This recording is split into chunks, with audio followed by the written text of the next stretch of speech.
What's up, y'all? It's your boy Roll the Tape. Good morning to everybody.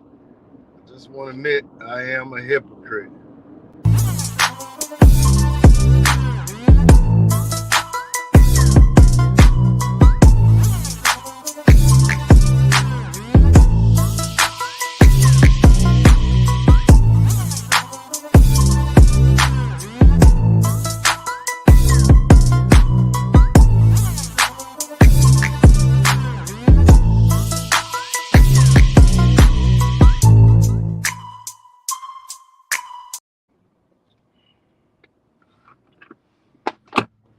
What's going on, good people? It's your boy Richie Rich on my morning rant number 3. I need to label that in the title. Morning rant number 3. You know what I'm saying? Morning rant number 3.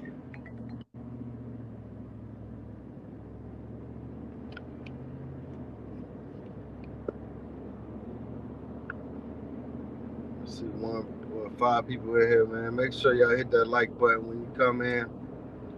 Wipe your foot on the rug. Wipe your foot on the rug. You know what I'm saying? Make sure y'all type in the chat. Let me know who's up in here. Audio. Let me know if the audio good. I think the visual is good, but let me know.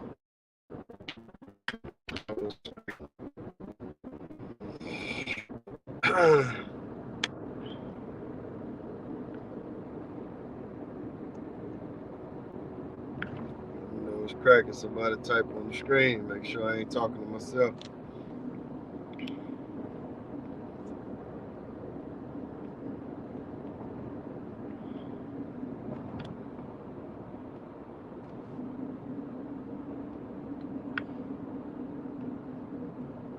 Alright, I think this maybe it's messed up. Alright, well, I'm gonna hang this up and reset, y'all.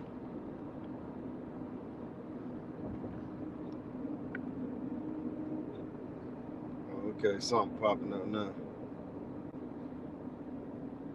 Alright, what's going on, Dave? Shay Star in the building. Where you been at, brother? Where you been at? What's going on? It's 9 people in the house. What's cracking? But anyhow, man, I'm a hypocrite. Not on purpose, but I am a hypocrite. I think we all are hypocrites at some point. You know what I'm saying? What's going on, Sugar Skull? Los in the building. Look at that, Rod. What's going on, fellas? What's happening? I think we all hypocrites at one point, man. You know, like I said, I don't do it on purpose, man, but there's definitely a lot of hypocrites in this travel thing. You know what I'm saying? A lot of guys claiming shit they ain't doing. You know what I'm saying? A lot of folks claiming this shit going on. A lot of guys hate on the YouTube. Hate on the YouTube brothers, you know what I'm saying? Talking down on the YouTube. But you know, the first thing they do is click on that damn YouTube, you know what I'm saying? So that YouTube is a double-edged sword, man. It's definitely a double-edged sword. That's why I try to keep my channel like I talk about different topics besides traveling and different things. You know, when I first started YouTube, it wasn't a whole lot of YouTubers out here. Now it's a million YouTubers out here, and now I don't knock nobody for their channels if they putting out, you know, positive stuff or decent information, you know. But there's a lot of YouTubers out here that's putting out false information. You know what I'm saying? A lot of hypocrites in the game. They're telling you it's all lovely, but it ain't. They telling you to move in these hoods, but they don't live in the hood. You know what I'm saying? Or they might have stayed there for a second. And so they put out a lot of bad information. So, you know, it's like, yeah, people in the travel sector, man, they talk down on the YouTubers, but at the same time, it's the first thing they click on when they ready to take a trip. Click on YouTube, do some research. You know what I mean? Good morning, Felicia. How you doing this morning? Anyhow, I was talking to y'all yesterday about YouTube guy that was preaching the good word. They shut him down. So he put up a new channel last night. It's called Word of the Ministry. Word of the Ministry. I put it on my community page if y'all want to check it out. Los, man, you want to come up for a minute? I'm gonna put the link in the chat, man. See if you want to come up for a minute, bro. Yeah, you know all about these damn hypocrites, man. You live abroad, man. You see these guys, man. You see these guys on the daily, man. But yeah, man, that shit a trip, man. That's why I don't. A lot of times, man, I try to stay away from these groups and shit, man. These groups, man, this shit ain't nothing but a headache, bro. Oh man, they had an accident. I need to give out my business card, man. I need to lace them up with a business card. Like, hey, you all right? But here go my card. Let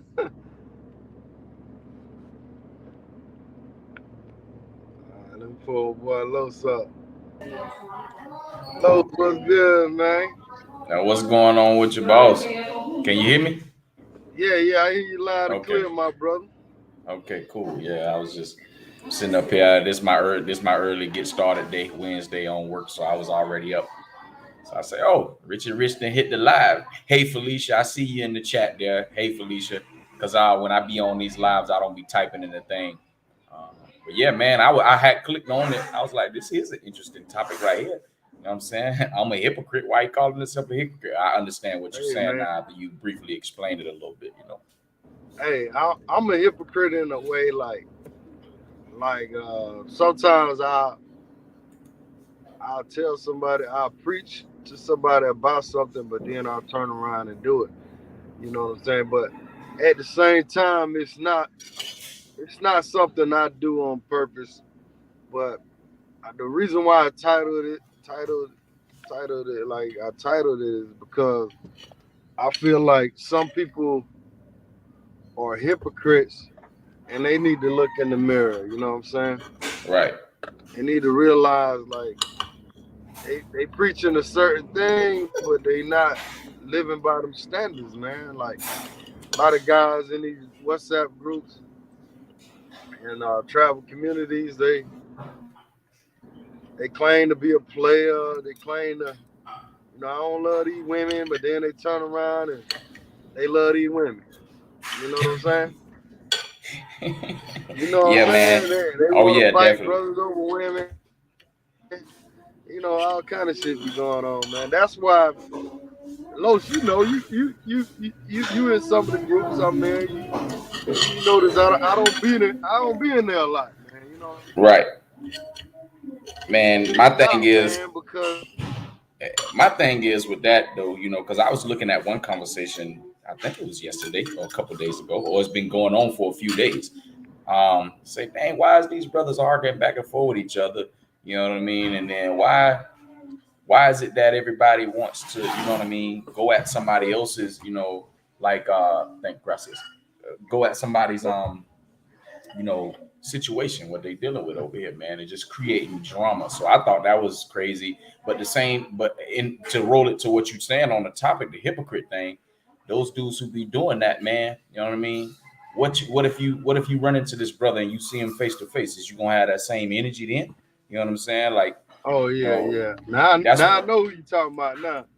yeah, you know what I'm saying? I'm like, come on, dog. You know, because you know me, Rich. You know what I mean? All that BS, I meet that shit head on. You know what I'm saying? You know, these brothers out here.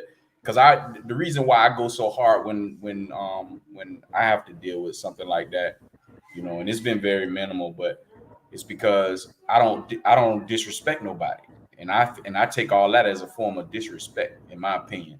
And so when I feel disrespected, I double it up, you know what I mean? And I go harder, all the way to the point to where I know somebody might want to do something to me, you know what I'm saying? But I know exactly what I'm doing.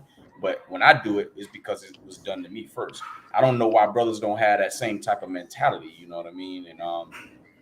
And then the other part of it is what you was just saying about these dudes out here talking about something, I don't do this and I don't do that. And then you turn around and then you see them doing that and this. I'm like, what the fuck, bro? You know what I'm saying? I thought you was about this life and not that life. You know what I mean? I Right, got right, right. somebody specifically in mind who's a direct hypocrite. I'm not gonna call no names, but I just look at this brother and I just be like, man, come on, dog. You doing all this Yeah, loud ass talking and you be saying this and saying that. Look at your life, man. You know what I'm saying? Not look at your life as it's fucked up. I'm look at how you living versus what you're saying. You know what I'm saying? I'm like, shit don't even make no sense. So I only can take a little bit of what they say with a grain of salt. You know what I'm saying? I'll text you who I'm talking about, later. But I'm like, man, come on, man. This ain't even make sense, man. Just be who you are. You ain't got to be trying to flaunt and flaunt, I yeah. guess, to, I don't know, appease whoever. I don't get that part, but people Hey, is hey, you got dudes out here fronting for these women, acting like they saints and shit, but they might be doing the same thing the other travelers doing. You know what I'm yeah, yeah. saying? Yeah. And And you to know me, what I'm talking about. see, me personally, I just don't want to start no beef with nobody. You know what I'm saying? Let me turn my cab off a little bit because I don't want to drink no coffee. You piece of rapist in nobody's Nah, face. nah, I don't be wanting to start no beef either because I don't want to. My thing is, man, like, you know, if you like music, right, you shouldn't have to turn on the radio and prove to somebody you like music. You know what I'm saying? Right, Like I feel like it's pointless to keep arguing with these cats about something that you know. It's like right. okay, I saw you on the channel the other day, but I know you were stating your point. You made some great points, but at some point, it's like, what's the use of keep going back and forth with these women or these guys that act like women because they want to see everything their own way, regardless, man. So it's almost like a waste of energy. You know what I'm saying? It was a waste of energy, man. They had me on that bitch sweating and everything. You know what I mean? So I had to, what you just said, I took the last couple of days, I was like, man, ain't no point in me going back on none of these damn panels, arguing with none of these people, you know what I'm saying, trying to make no damn points. Because at the end of the day, I feel like I'd have made my point already, you know what I mean? Look, Yeah, everybody, you did a damn good job. You know what I'm saying? appreciate But it. Yeah, like, but like, all but these like, people out here is crazy. how many times we gotta keep explaining this shit? Like, a lot of people want me to go on those panels, and I'm like, bro, I already went through this shit with so many other YouTubers, man. Like, I'm not gonna keep doing that shit, man. Like, you Well, know with what I'm that saying? particular guy, you know what I'm saying, I think he doing it on a twofold situation. He wants to see how somebody's gonna, if they gonna cave under pressure with all them bitter ass women he got on his panel. And then the other part of it is he trying to grow his channel. You know what I'm saying? Past where it's at. That's it. Yeah, That's the that's all agenda. that is to it. You know what I mean? That's the And agenda, man. because if you notice, he don't never really say nothing. He'll come chime in every now and again. But you know what I mean? I go at all them cats' head. You know what I mean? I'm going at everybody head. Now you ain't going at everybody head because I called a nigga out. I say, I know you be on my channel looking for shit on mine. I know you do it. You know what I'm saying? Nah, I ain't trying to go at. Nah, you ain't trying to go at me because you know I'm gonna go way harder than what the fuck you think. You know what I'm saying? What everybody else. That's what. And I'm looking at a comment in the section right now from JM. He say most brothers don't like holding grudges like you, Los. Brother, I don't hold no grudges, man. You know what I'm saying? I handle my situation right then and there. You know what I mean? And if I run across the person who, you know what I'm saying, I was dealing with at that point in time somewhere, then you know what I mean, depending on the type of energy he got, you know what I'm saying, I mirror that, you know what I mean. But most of the time when I'm going in on somebody's head, as soon as I get off the stream, I'm done with that shit. I ain't, you know what I'm saying, I ain't letting that ruin my day. You know what I mean? Y'all just see my face. I don't look 42, meaning I ain't stressed out. I ain't stressed out by the damn thing. I mean, I don't let none of that shit get to me. And I think that's what you're saying ultimately. What's the point in Yeah, going on these platforms getting stressed out behind some bullshit? that's it, man. Like that's it, bro. It's like that old saying, like you keep arguing with a food, and I mean you look like a fool. You Right, know what I'm saying? So right. that's why that's what I'm saying. Like what brothers keep going on there, going back and forth. It like it don't even make sense, man. You know what I'm saying? Cause them folk going they got that dude got an agenda for one, and them folk gonna believe what they gonna believe in, man. Most women, to be honest, most American women, when they hear about a brother, black man traveling, they think the worst anyhow. You know what I'm Mm-hmm. saying? Cause Mm-hmm. I was at a surprise birthday party. My business partner, his wife, threw him a surprise birthday party, and so it was another guy that's got a shop next to us. He comes in there with his wife, and so that's right when I came back from Thailand.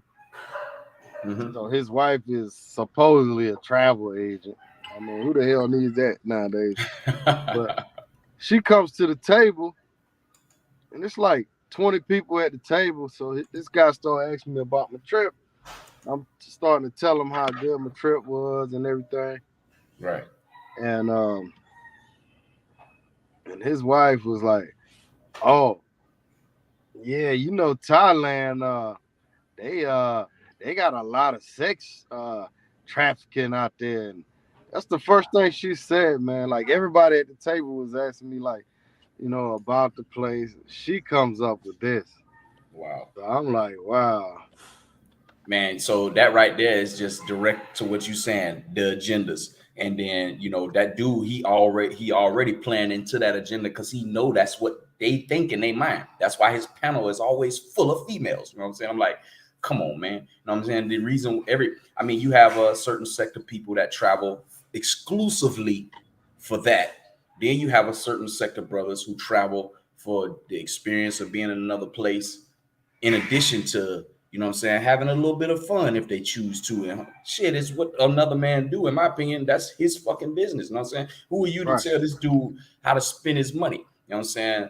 My Yeah. thing with that is just protect yourself and be safe. That's my thing is, because what you eat don't make me shit, or vice versa. You know what I'm saying? So like, why should I care if you, even if a dude want to jeopardize himself and, you know what I'm saying, and be dangerous with what he doing? Why should that shit matter to me? To me specifically, because I'm not doing what you do. You know what I'm saying? Shit, I got my own thing going on. So, and I do my thing too. So, I just do it in a different way. But for the women, you know what I mean? They just feel like that's what everybody is doing, coming over here for. You know what I mean? And I just don't see the point in why the fuck should they even care? You know what I'm saying? Like, for an example, right? So all of these women in America, they started this independent, I'm strong and all this shit women, right? So, Yeah. over time, all these strong, independent ass women, why the hell are they not raising strong, independent men, or young men? You know what I'm saying? All these simps are coming from basically single parent homes. You know what I'm saying? And that's just what I see. And I Yeah. think that was get perpetuated, and then they feel like, I don't think none of these women even stopping to even consider that shit. You know what I'm saying? Like, how can a woman raise a man? A woman can't raise no man. You know what I mean? So, like, or raise a boy to be a man. A woman is just not. How can she do it when she bleeding every 7 days out the month? You know what I'm saying? How? We don't do that shit. You know what I'm saying? So like in my mind, I'm like, well, okay. So the best thing for this scenario is the real men. I'm talking about the reason why I go on the panels. Well, why I was going on those type of panels is to show that there are real men out here with standards and characteristics opposite of what the fuck you think. You know what I'm saying? And then even still, like, it's still some men out here with those same like you know what I'm saying? Not saying that you do, you go traveling exclusively for that shit, you know what I'm saying? Because you'd have been to what, I don't know what, 7, 8, 9, 10 different countries. People don't even stop and ask you about those experiences, I'm sure. You know what I'm saying? Outside of the people who frequent your channel. You know what I'm saying? So you have men who, you know, have standards and characteristics, but they still want to have fun. How Right. the fuck do you group all of us with the Sims? How the fuck? You know what I'm saying? And although I was raised in a somewhat single parent home with my mom, my dad was around some of the time. You know what I'm saying? I knew who my dad was. And but shit, I had just had the mentality myself growing up that shit, I gotta go out here and get it myself. Mom, I know my mama can't show me how to do this shit. And I learned that when I was 14 years old, when she couldn't buy me the Kenny Griffey's that I wanted to get. That was $100. You know what I'm saying? My mama can't, oh shit, but I'm gonna have to figure this out myself, you know. And I Right. think all Right. of that, got a large part to do with how people end up hypocritical, how the women use that to try to talk against us who travel with passports and shit like that. Man, I don't know, man. It's just a whole melting pot worth of bullshit, you know what I'm saying? And and we kind of get caught up in it, you know what I mean? And I guess kind of that's why you saying, am I a hypocrite? Yeah, because sometimes I could be considered a hypocrite too. You know what I'm saying? Yeah, I think we Not all we massively. all we all are at some point, man. Like, but some people are just blatant, man. They just straight up hypocrites, man. I mean, they tell you, hey, man, I'm not gonna speed, and they speeding while they telling you this shit. You know what I'm saying? But shout out to all the single mothers out there raising them kids. Now I ain't gonna knock them because being a single parent is definitely a hard ass job. So I got to give the women credit for that. But I agree with you 100%. At some point, these boys need their fathers in their life. You know what I'm saying? Well, They here's the thing. definitely. Some of those single mothers elected to be single mothers on their own. And then what you gave the shout out to is the single mothers who was dealing with sorry ass men and they just fucking walked away. You know what I'm saying? That's who you shout out. The mothers who intentionally go and create the single parent home, Yeah, or and not even being married. Oh, because I know of cases where people, as soon as they got pregnant, oh, I'm going to take your ass to child support. Yeah, blah, blah, blah. I even seen a video one time where a little 12-year-old, 13-year-old ass girl talking about, no, I'm not getting married. You know, I'm just going to have a baby. And when I had a baby, I'm going to go to the court so I can get me a check. I'm like, what the fuck? I like, this yeah. is a video. I wish I could I saw find it, that. man. Man, this I shit saw that. crazy. I say, so these mamas out here raising these little girls to Teaching do them. exactly, yeah, teaching them how to do that shit. You know what I'm saying? It's crazy. And then that's how we end up in a society full of losers. You know what I'm saying? And and that's where these simple ass men come from, and hypocritical, over extremely hypocritical men. You know what I mean? Because it is dudes who be lying straight through their teeth. You know what I'm saying? In chat groups that they be on the lives when you go live, they all over the place. You know what I mean? I just ain't never meshed well with none of that shit, so I called it out. Me personally. Yeah, yeah, man. And like you say, man, I enjoy the chat groups for certain things, man. But it's just like when you got a bunch of people, man, and different opinions, man. It just, I don't know, man. Like they say, man, make your circle small, man. But it's like, man, I don't know, man. People just piss me off, man. I get tired of hearing other people's problems, man. I got enough problems on my own. You know what I'm saying? I So heard that's that. that's why I don't be in the chat groups a lot. That's why I don't be in the Facebook groups a whole lot, man. Cause I mean, at the end of the day, man, cats just be posting. You know what they be doing in the group, so I ain't gonna say Mhm. it, but Yeah, it's a trip though. But Yeah, it's off the but chain around here, but man. yeah, So man, y'all see all them panels though. But your boy, your boy Richie Rich, man, was the first one to do the travel panels. Now, so y'all remember that. Now, Richie Rich was the first one, as far as I know. You know what I'm saying? yeah, And Tony Smith said everybody else, hey, when I started doing it, everybody else started doing that shit. It took them a while to catch on, but they all started doing that shit, man. hey, it's what they Remember that say. when y'all in them room. Just like they say, it's a copycat league in the football streets.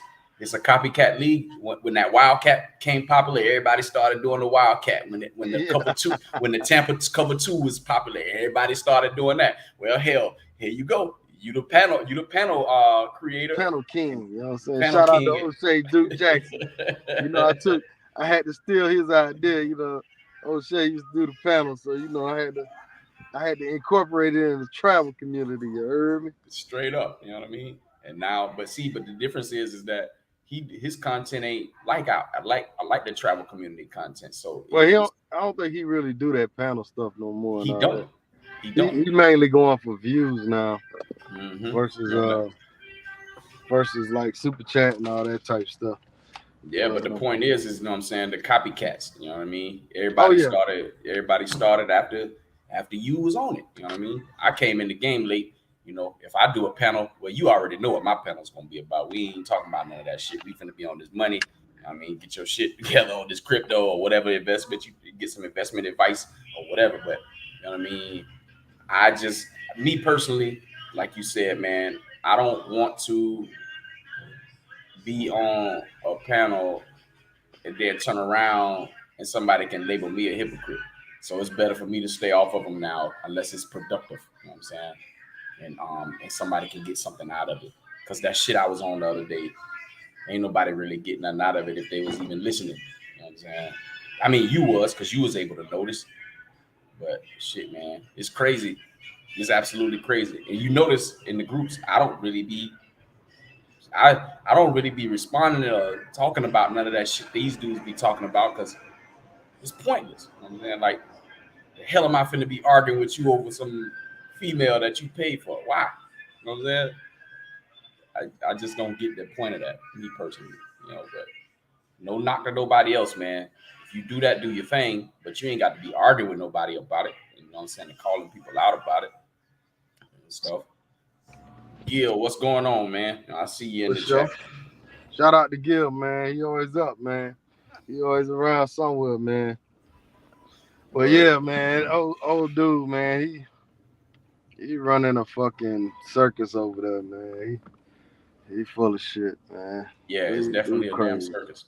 It's Yeah, definitely, and and that's he what I'm round. saying. Like we can't get off our purpose, man. You know what I'm saying? Because dealing with people like that, dealing with these date coaches and all these people hating on the passport, bro. They feel the movement coming on strong, man. You know, a lot of people are starting to recognize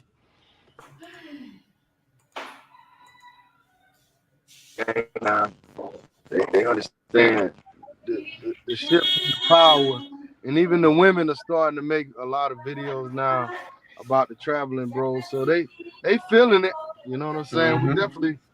We definitely putting a dent in the game. So you Well, know, a lot of it is their fault, and they don't even want to take responsibility for that. You know what I mean? Dudes wouldn't travel outside the country. I don't think if they didn't have a reason to. You know what I mean? Dudes ain't, you know, especially black people, because the white boys been doing it for years. You know what I'm saying? And, oh yeah, and why is it that you don't ever see white people doing this shit like what we be doing each other? Why is that? This shit is crazy, man. To me, you know, yeah, white boys. I sat down in the old city in Cartagena, right? I was having some dinner. Man, yeah, white boy. I seen the white boy come in there with a young ass. Well, she had to be about maybe she was between 25 and 30. She yeah, was nice. She was nice looking. I say, okay. I'm saying, I say, well, damn. So I start. He heard me talking English, so he asked me, hey, what you doing here? And I told him blah blah blah blah. And so I asked him. I said, well, what you doing here? He said, yeah, this is my wife. You know, we live here. We came to Cartagena for vacation, but we live here 6 months, and we live in the United States 6 months. You know, just living my life. I've been doing this for 16 years, man. Oh, like living like this for 16 years? Yeah. I say, shit, well, how your family feel about it? Because I was trying to, because that's my issue right now, man. A lot of my family members think that I should be in the United States. You know what I'm saying? All I do is shake my head to that. You know what I mean? I'm like, well, how you deal with this with your family? I don't give a fuck what they think.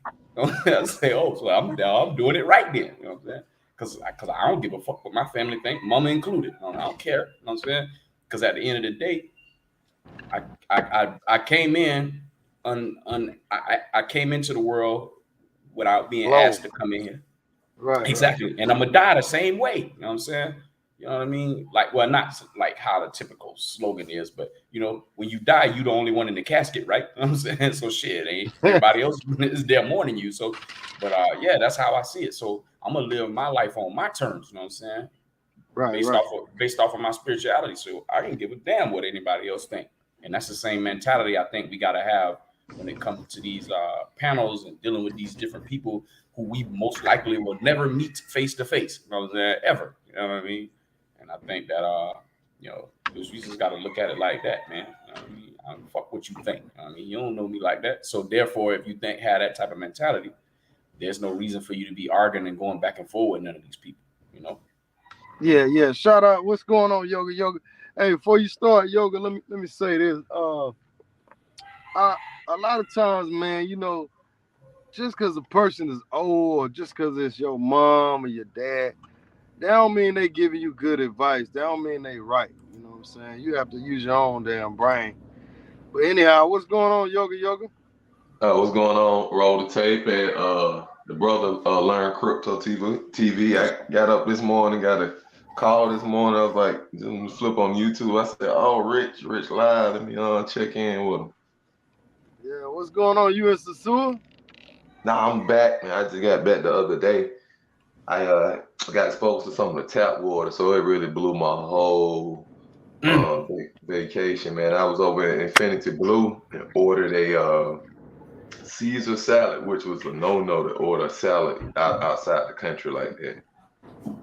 And obviously they washed the lettuce and stuff on the Caesar salad and the tap water, and then the water parasites. And I got back here and I had to go to the doctor, and they was like, "Yeah, it was water parasites."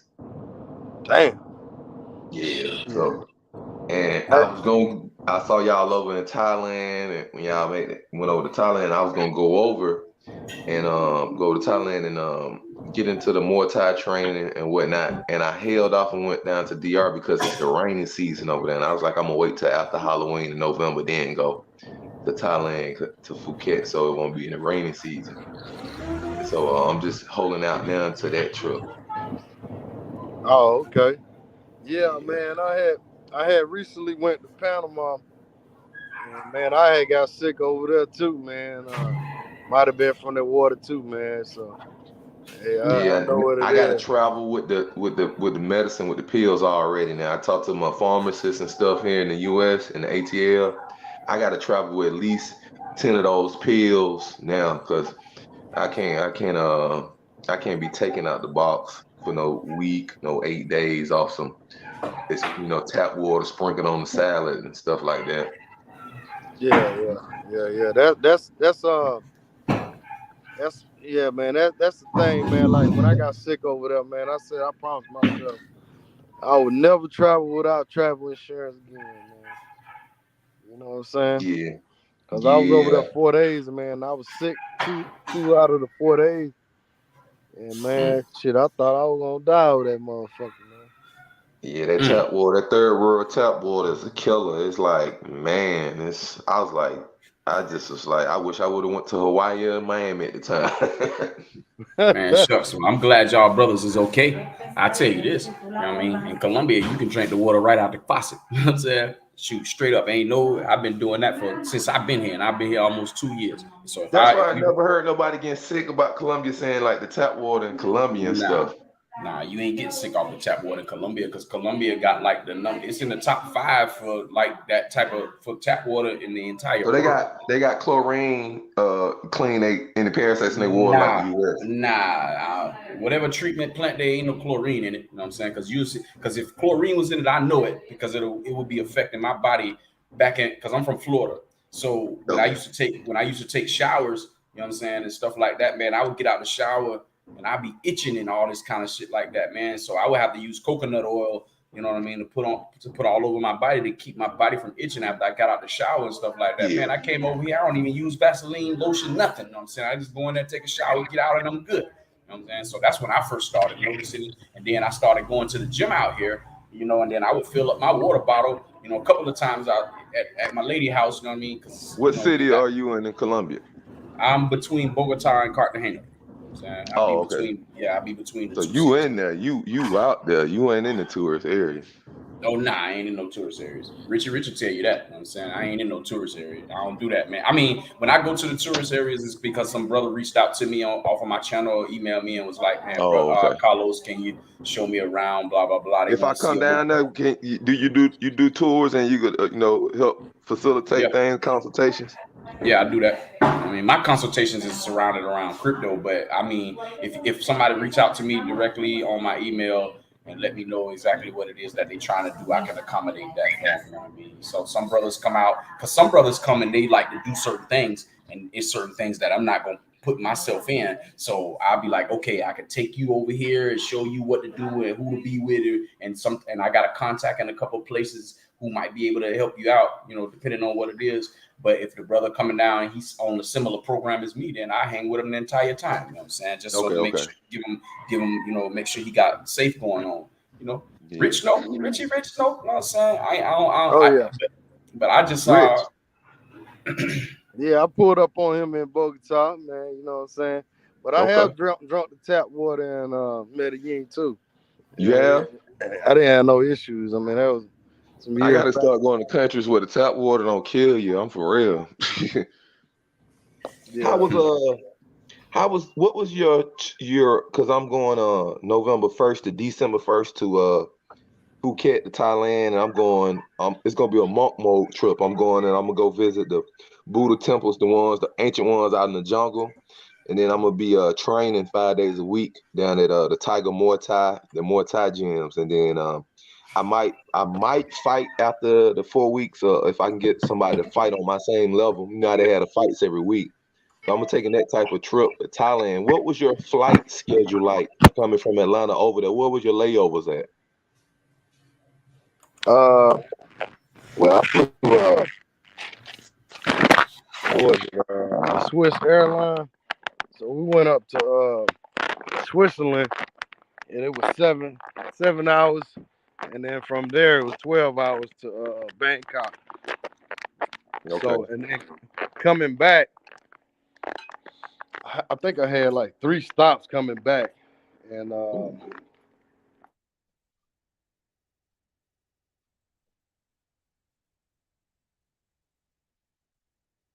You there, I had Richie? a layover in London, and it was one other stop, some other country. I can't even remember the name of it, but yeah, that's the route I went. But some people go through Korea and stuff like that. But if you go through Korea, you gotta make sure you figure out what COVID. they got going on with the COVID shit. I'm not vaccinated. I'm just gonna do the negative test 72 hours before I get the Bangkok. Well, I don't think you need it if you're not going through Korea. I think at this point you don't even need the COVID test. You can just go in. I think everything's wide open now. Yeah, that's what somebody else kind of said, that they was like, But you good for Thailand. But I went to one of those fights and stuff out there in How was it? Phuket. Oh man, that shit was great. And they had a lot of foreigners fighting out there. They was fighting the local Thai people. Mm-hmm. And, man, I ain't gonna lie now. They majority of them kicked them Thai boys' ass. Huh. It was a bunch of European and Romanian fighters and shit. Mm-hmm. Now, they had one white girl out there. She kicked this Thai girl ass too. But I think what it is, they put them against like the local sorry people so they can win, so they can look good. Yeah. You know what I'm saying? But you To definitely get more can set a people to fight come up. out. Yeah, that's what I'm interested in. I'm gonna go. I'm gonna do a little bit over a month. I'm gonna do 4 full weeks of at least 5 days a week training the Muay Thai training, and then I'm gonna do like y'all did. In between my training and stuff, I'm gonna go out to the Fifi Islands, to the James Bond Islands, and explore all those islands and kayak and stuff like that, and do the temple tours. It's gonna be that type of trip for me. And also it's gonna also help me break, and it's gonna be an addiction break tour also. So all the things that I'm used to doing back in the States and traveling and stuff like that, I'm taking a break from everything. So it's gonna be 5 weeks of training, and then also it's gonna help me break any addictions I have. I'm gonna be focused, monk mode, and then I think I'm gonna go ahead and get me a tutor since things are inexpensive over there, and get me a Thai tutor and do like a 1 hour Thai language class, like 3 or 4 days a week also. Hmm. So you do this for real then? Yes, I'm gonna come back with the gain of knowledge of the language. I'm gonna document all this stuff too. I'm gonna start the YouTube page, but I'm gonna do the Muay Thai training for 4 weeks, and then Mm-hmm. I want to go to the original Buddha temples that they got in the jungles over there before the Europeans came, before the English and stuff came. I want to go Mm-hmm. see those Buddhas. They say them Buddhas look like us. You feel me? Yeah, they do. That's what I was gonna mention to you, man. See if you can find them black statues that's over there. Because they do Yeah, have them. yeah. And I was very That be interested my in. thing in all of the countries that I be going in. I be trying to find the black communities, you know what I mean, and trying to, figure out the dysphoria, where we were all dispersed to, because it says, in the word, it's the four corners of the earth. You know what I mean? Yep. So if we're in the four corners of the earth, then that means we got to be everywhere. You know what I'm There saying? you go. And So and that's what. also that Mhm. for the I look at it this way. I want to go to the side of the world where the culture where their god was a black man. Buddha was a black man, and by physical form when you look at them. That's why I want to go Mhm. to those ancient temples. Like we grew up in the U.S. They showed us is the white Jesus. You know what I'm saying? They showed us the Muhammad that looked Arab. I'm like, wow, Mhm. the Asians, they got a god that look like our hair, like cornrows and Bantu knots. You feel me? I want to go see Mhm. the ancient statues of Buddha before the Europeans, the English, and the British came. Hmm. Yeah. When I was doing my research, I was like, because coming up through school, I barely listen. I ain't talking about barely. I ain't even pay attention to that world history, American history. I ain't pay attention to none of that shit. You know what I'm saying?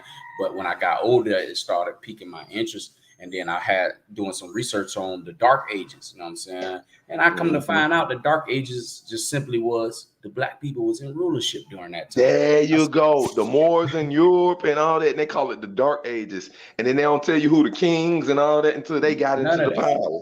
You feel me? You know what I'm saying? All So that there Game of became. Thrones and all that.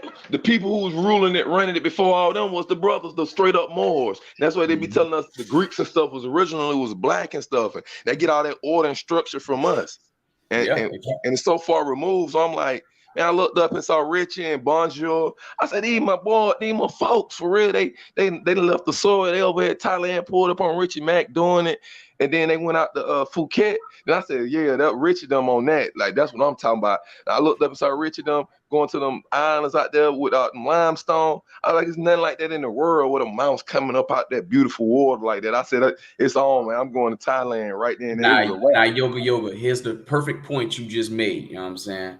You seen Branjur and Roller Tape out there doing regular stuff. You know what I'm saying? Yeah, and I know None of these the, brothers. none Yes. of them was out there, putting up that bullshit with this with the dude on the troll channel. What they be doing on? None of them was doing none of that shit. But everybody get lumped up into the same group.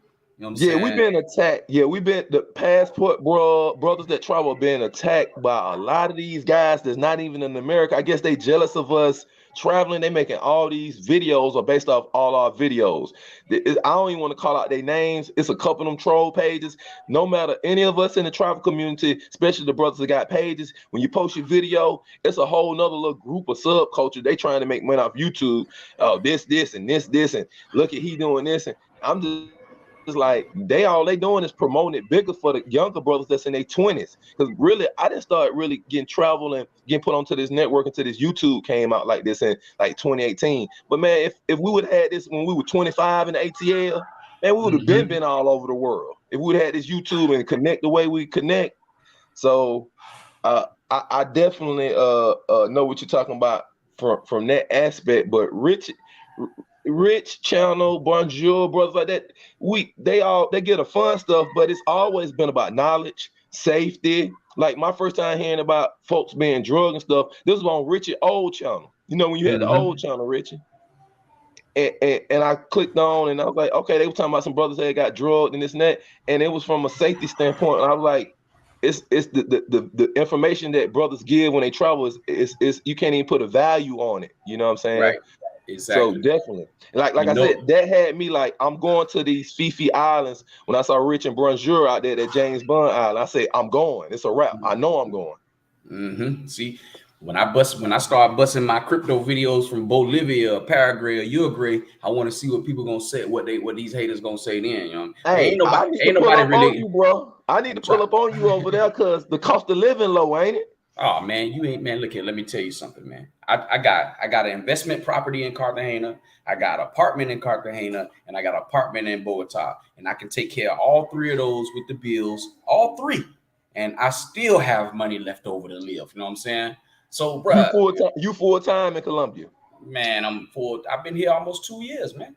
You got babies, or you gonna marry, or my plan is to marry. I've been with my lady for 38 months. You know, we looking at March. She don't want all that big extravagant shit. She just want to make it official so that businesses that we building and stuff that we working on out here, you know, both our names will be on it and stuff like that. I got almost a half an acre of land with a Are you serious? You serious? Yeah, dog, I'm dead serious. Ain't no game out here. That's why I got Rich was talking about the panel. And when I got on that panel on that troll page, man, I'm like, what the fuck, man? You know what I'm saying? Why is y'all hating on everybody? Like, and I told the dude, I say, why you don't never promote my channel, man? I know you be on my shit. And you talking about some these guys like everybody. Bitch, you be on my channel and you see damn well what I be doing, and I ain't in America doing it. You know what I'm saying? So you can't say all these guys. You know what I'm saying? You need to change that language up and be like, some of you guys, you know what I'm saying, that go out there for the exclusive. But it's like they only focus on the negative shit. They don't even want to know nothing about what the real positive.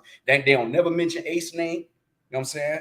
They don't never Taylor Made Dreams don't never show none of the shit he be doing. You know what I'm saying? Even though you kind of can make out what he got going on, and he'll tell you what he up to, but he don't never show that shit on his channel. He always talking, like you just said, uplift, giving people knowledge on, you know what I'm saying, how to be safe if you come into the DR or whatever the case may be.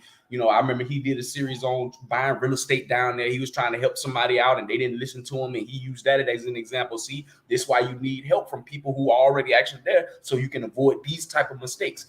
They don't never want to highlight no shit like that. You know what I'm saying? They don't never talk about, oh, well, yes, he did. Love Crossing Borders. He tried to make a meme on him. You know what I'm saying? Talking about something getting pimped by a third world box or some shit he said. I'm like, what the fuck? He been doing Drake Crossing Borders. Got out of jail, changed his life, went to another country, got married, and he tell the story about how he was nervous and scared to really leave Michigan and Detroit like that. All that shit. I see brothers when I see these brothers traveling and doing stuff like this. I'm telling you, I could be on 285 and I cut on the YouTube and I see roll to take them in over there with OG Rich and Mac. I see brothers doing stuff like that. It inspires me and then lets me know, yeah, I know this 30,000 I got right here. Yeah, that's gonna be a house down there. I'm gonna get this built. I know what my next 10 years gonna look like. I'm gonna have something along the lines of what you doing, where I got 3-4 real estate like asset land, and I can get that double passport, that dual citizenship. That's the goal with me. Straight up and down, man. You know what I'm saying? And that's what everybody's goal should be who desires to live outside of the country. I know that there's a lot of people who is only traveling. Their situation won't allow them to do it right now and stuff like that, or they considering other things and stuff like that. And I get it, you know what I mean? But for those brothers who ain't got no kids and they ain't, you know what I'm saying, ain't nothing really tying them down and keeping them there, but yet you're traveling, but you're only traveling for, if you want to travel to live the fun lifestyle all the time, you could do that.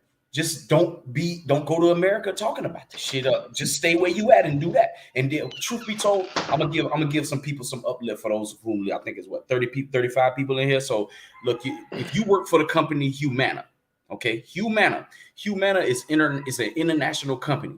If you work for them, you literally can tell them, hey, well, you don't even have to tell them shit. You can just get up and leave and go work from out in another part of our world with Humana. I know in South America for sure, because they have Humana offices right here in Colombia. You know what I'm saying? I was like, what the fuck? Humana is here? You know what I'm saying? I couldn't believe that shit. So I was like, you know, when I ran into the table, I asked them, I say, y'all work down here? They had 2 people that worked exclusively from America that worked exclusively in Colombia, and the rest of them, they just travel to do the little networking or setting up the business or whatever the hell they was doing, you know what I mean? Or whatever they be doing or whatever to move the insurance here. I'm like, well, damn.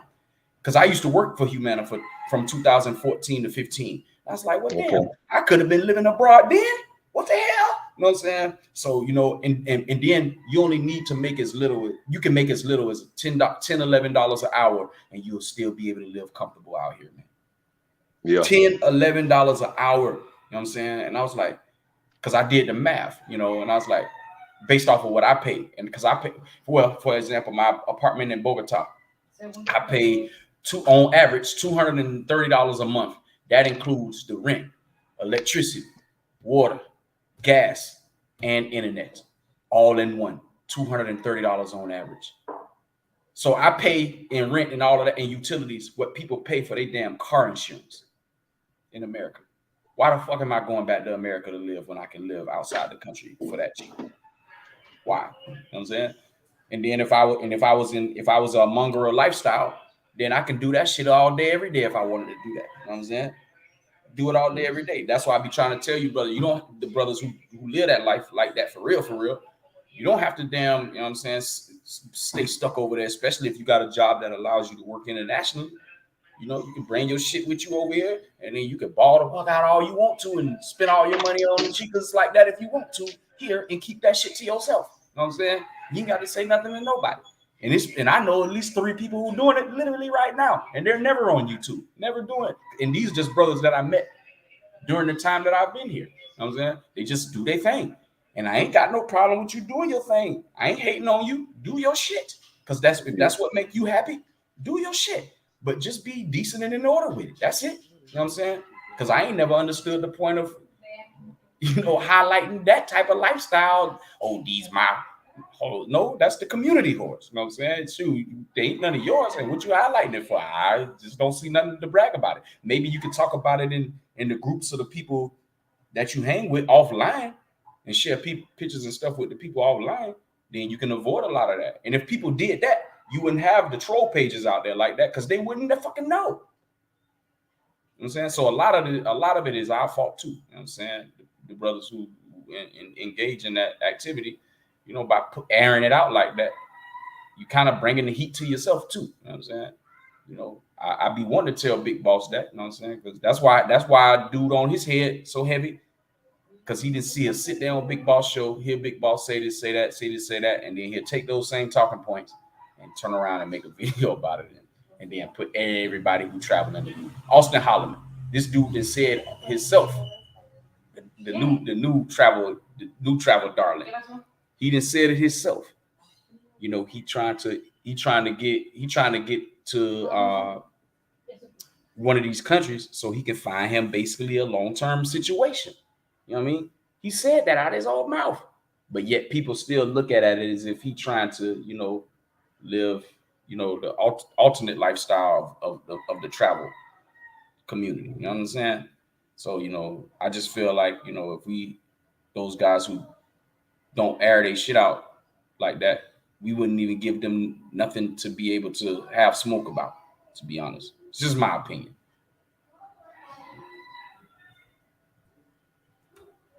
Yeah, I don't know what's up. My phone was clicking where I could hear y'all, but y'all couldn't hear me, and that's why I'm clicking in and out, Rich.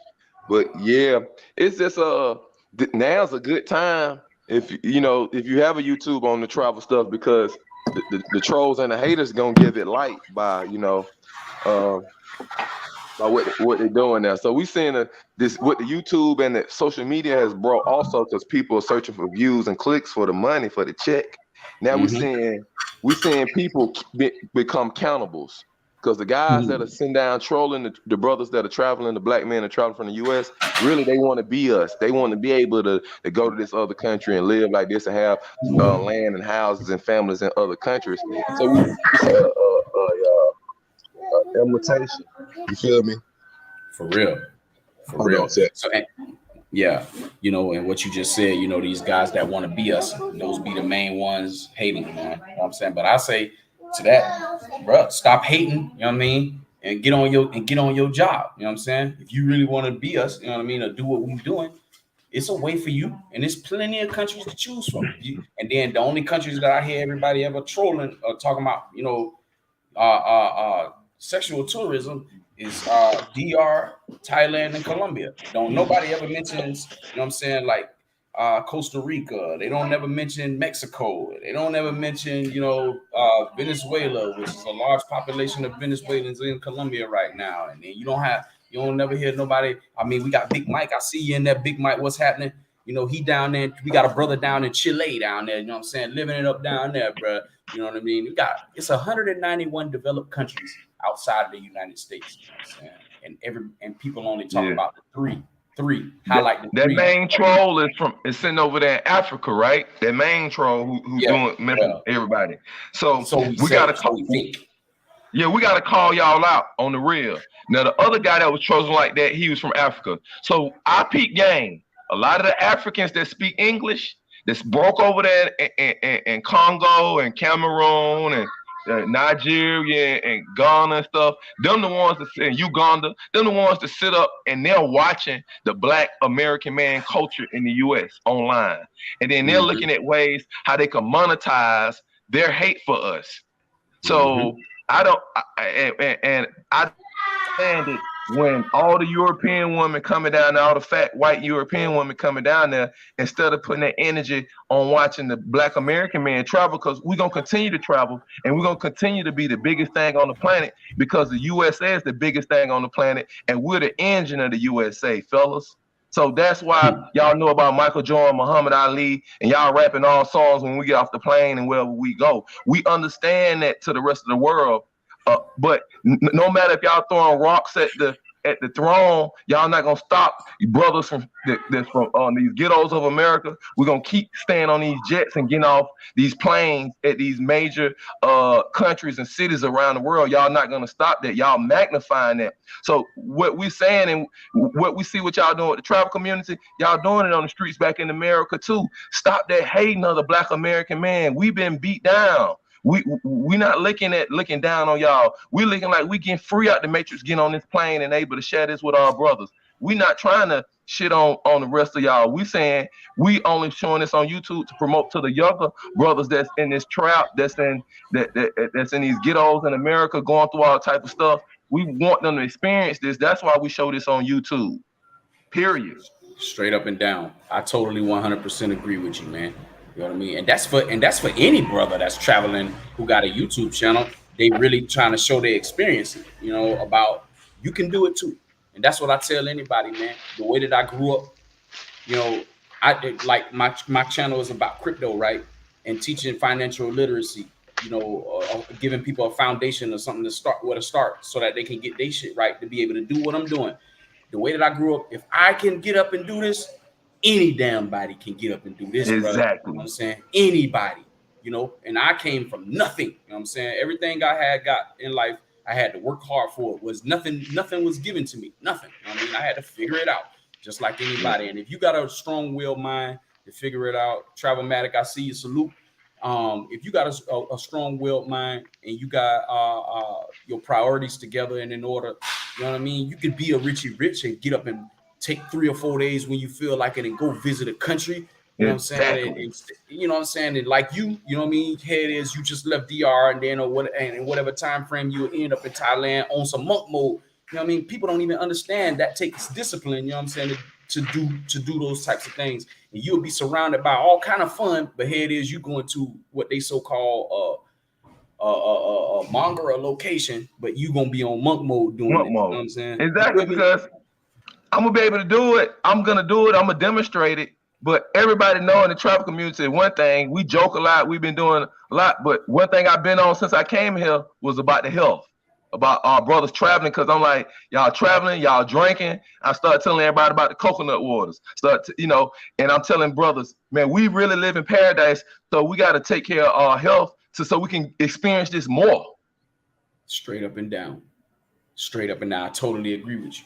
You know what I mean? Yeah, Man, and it this ain't is no the big best. brown booties like that in Thailand, because I'm used to anyway. So that's gonna be even easier to stay focused. You know what I'm saying? Hey, Yeah. I don't You know know what I'm about saying? that one, bro. I don't know about that one. There's some But there's some continue peaches out on. there in Thailand. Huh? I see some peaches. There's some donks out there in Thailand. Yeah, it's something out there, but it's some Man, talent out there, man. Trust me, it's gonna be Well, hard I'm to stay going monk focused. mode the first month, but then I'm staying a week after I finish the training. So after I fight and stuff, I might have a Thai girlfriend or something. All right, don't fit the title of the don't fit the title of the he video when you say get be out a there now. hypocrite. It's gonna be difficult, but hey, it can be done. It's just discipline. That's it. And if this brother's an MMA fighter, you know what I mean, then I think he'll be able to pull it off, because them dudes they got to have a special type of discipline. I do know that.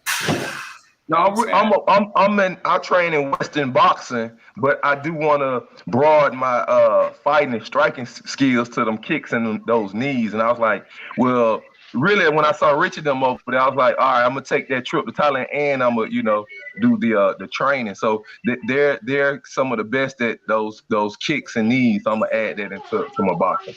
If you don't mind me asking, brother, how old are you? I'm 42. I just turned 42 Oh, this past Memorial Day weekend. okay. You know what I'm saying? Happy belated. ATL Shoot. graded baby. You feel me? Man, you right behind me, 1980, dog. I was born in March 1980. You know what I'm saying? Oh, So okay, you're 80s, baby. Yeah, I came out 98, came out of college, '02. Yeah. you already know. Same thing here. Same thing here. Fort So Valley we run. State University, Oh, Maynard where? Jackson High School in the city of the ATL. If anybody know from the A, they know who Maynard Jackson is, first black man. I'm Grant Park, Summerhill, born and raised. I'm from the soil, ATL Okay. proper. Fort Valley. So that means Yule Joyner, or you was there at school with Yule Joyner, because that's where he left Troy State and went over there to Fort Valley. Fort Valley. Played football. Yeah, he played Uh, football over there. You know what I'm saying? yeah, for Coach Schoolfield. Yeah, he a year behind us. I went to Troy State, so you know what I'm saying, over in Oh, okay, you was Alabama. over there in Alabama. That's what's up. Yeah. I got some Yeah. homeboys that went to North Cobb High School, and they went over to Troy State and played ball. Mm-hmm. You know what I'm saying? I'm sure I know who they are. You know what I mean? Yeah, I'm thinking. I was a basketball player, two guard. Okay. Oh, so it's you like 6'2"? Yeah, exactly. 196 2. I've been dunking since 94, 95. Okay, Still there it dunking. is. That's what's up. But anyway, people, the reason why I ask these questions is you can see how young we is. And Richie, like what, 44? You know what I'm saying? Man, you see how we young brothers doing this, man. We ain't waiting until we get to know 60 years old, 50 years Exactly. old. And we ain't not hating on those brothers who that age, you know what I'm saying? Because they can only move at the pace of life that they living in, their situation, the circumstance. But the younger you, man, I wish I was this boy Austin Holloman's age and learned about what I know Yeah, he's now, man. 23. You He's feel me? 23 already in Brazil. You feel me? He Yeah, in that's what I Colombia said. now. He did a live yesterday. He in Medellin right now. Oh, But yeah, that's what I said. I was like, he's 23, man. What? 23, dog. You know what I'm saying? Because If of I this had, internet, he get the chance to see what we doing. you And feel I me? got put on by TaylorMade and Bo Rakes. And when I really saw TaylorMade leave Atlanta, leave Cascade, and pack up, I was like, he's 60, son. Oh yeah, I'm going to the DR. I'm gone. Mm-hmm. That's one place I ain't never been though. Oh, you haven't been to DR? I never been to DR. Oh, you need to come. You need to go. You need to go. You might get your mind blown. Nah, I don't know about that. Well, I mean, yeah, that might happen. You know what I'm saying? But You might get your mind blown, yeah, because the Venezuelans up there, the Colombians up there too. well, I got there's plenty selection of that here, right here where I'm at. You know what I'm saying? So, but nah, I just never really had a desire to go to DR, man. I hear a lot of brothers talking about it. Of course, I watch TaylorMade from time to time. You know what I'm saying? I just, and then I'm in the fraternity. I'm Omega. So, a lot of the brothers, a lot of those bros, they be traveling down there a lot. And a couple of my chapter brothers was trying to get me to go with them a couple of times. I just never went, man. You know what I'm saying? I've been to 6 different countries. I've been to Panama, Mexico 3 different times. Well, I've been to Panama twice.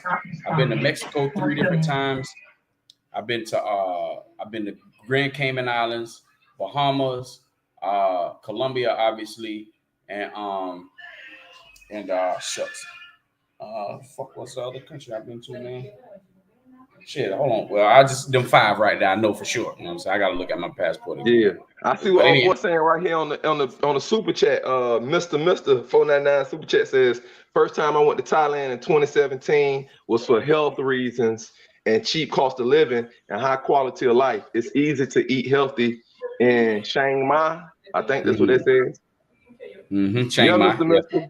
I'm going for the same reasons. When I come back, I want to be 10 pounds heavier muscle, or pick up about 10 to 7 pounds heavy muscle, go monk mode for a full 30 days, and then see where I'm at with learning the Thai language, because they say it's kind of like English, how it's broken up in the sentences and periods.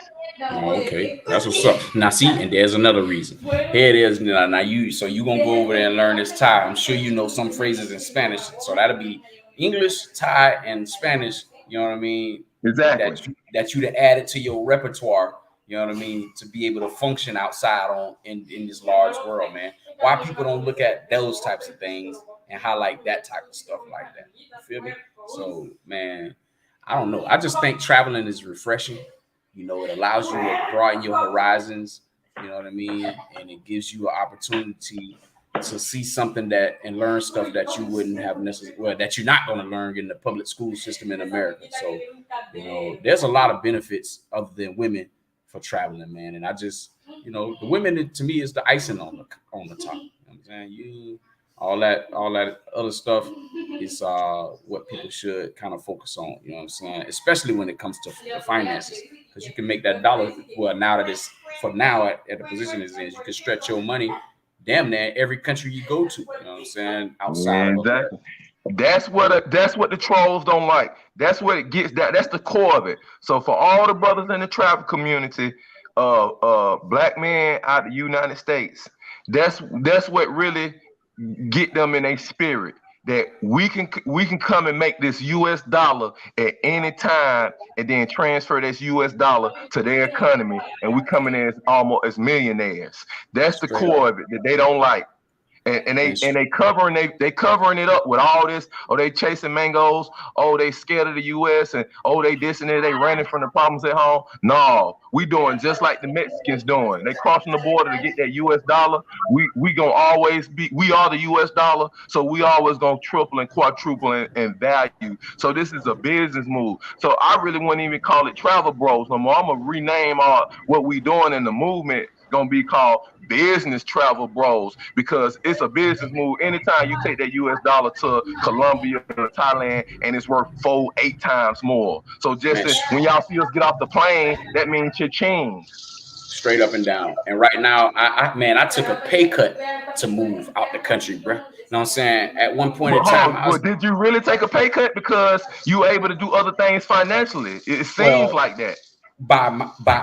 you're right. To be honest with you on that tip, but from American standards, I'm talking to where the brothers who not quite understanding what we talking about in financial terms, right? So, for an example, I just throw out I let people do the calculation. Uh, America, $1 here right now today. The a Colombian peso is 40. You get 4,500 or 4,500 pesos to $1 American, right? You know what I'm saying? So How the much? equivalent $1 equals 4,500 pesos today. It's been fluctuating between 41 and 45, but today it's Y'all hear 45. that, people? $1 American equals 4,000 of their dollars. You know what I'm saying? Now, with my income, and I took a pay cut. I took a massive pay cut, bro. You know what I'm saying? Like I was making just about 65 back in America per year, and which ain't a lot of money. You know what I'm saying? But it was just me and my ex-wife. So, and she was over 100,000. So, we was all right. You know what I mean? And I Yeah, shit, that's enough money to take care of two people in the house. You know what I'm saying? yeah, But yeah. when I took the pay cut, I dropped down. This is what I'm equivalent to right now. My American dollar is equivalent to $160,000 right now. Oh, they money, like you Or balling they like that money, over there. 160,000 a year, and they And money. so young men that's gonna listen to this on the playback, that's look at Richie, roll the tape and different videos. Y'all understand this. You in your 20s, and you just get 35, 40,000 in the US, you stack up for 2 years, 3 years, you can go somewhere else. You don't got no criminal record, you don't got no kids, you don't got all that, and you will be a millionaire when you touch down in that country. So for all the young brothers that's hadn't got your passport, that's looking at the whole movement now, that's thinking about traveling, I implore you to do this, especially in your 20s. Get serious and learn another language. And when you go there, you can already be a millionaire, and you can go ahead and make moves in their credit systems and their financial systems. Learn the language. That'll be And the then, biggest investment. and even if you're not a millionaire, you're a thousandaire. You know what I'm saying? So shoot, A 100,000 there, yeah. and who can't live off of that? You know what I'm saying? Because I certainly am. I was reading one comment in this thing. Some dude was asking me what the name. I don't Ernest Folks. I don't know what you were saying. What's the name of what business? What you were referring to? Marquise, what's good? Which I see you in that, boss. Everyone travels for different reasons, regardless of race. If you enjoy your penis along the way. Ain't nothing wrong with that. I agree. Like I said, the women is the cherry on top. You know what I'm saying? Ernest Folks, what you mean by that question right there, man? What is the name of the business? You know what I'm saying? Like, yeah. But anyway, yeah, those guys what Yoga was just telling you, man. You know what I'm saying? If you can, you gotta be able to have a plan and put it in order and execute those steps along the way to achieve the goal of that plan, right? You know what I'm saying? If you can effectively do that, then you'll set yourself up for so much success. Don't be listening to other people talking about this third world country, why you going down there, why you want to do this, or why. Man, listen, let them question what you're doing.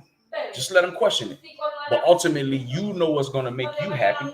So therefore, you do what's best for you. You know what I'm saying? And if you make $30,000 a year, your money is worth $120,000 a year in Colombia. If you make 30,000, and y'all know 30,000 is cutting the poverty line in America. You know what I'm saying? If you make just $30,000 a year in America, and that's like what, $12, $13 an hour, your money is equivalent to $120,000 here. And you can do what I'm doing. You can set up a business. You know what I'm saying?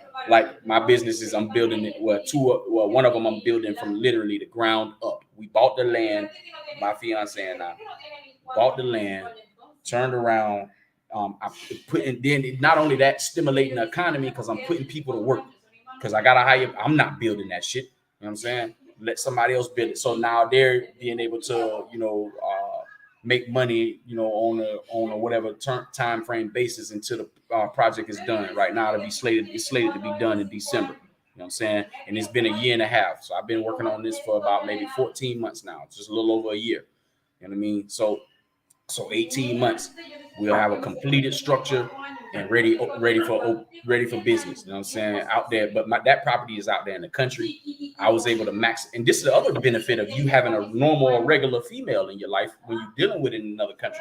Because I was able to get past red tape. I ain't have to fill out all these different documentations. All I had to do was make sure that the land that we purchased was in the name of the family, aka my lady. You know what I'm saying?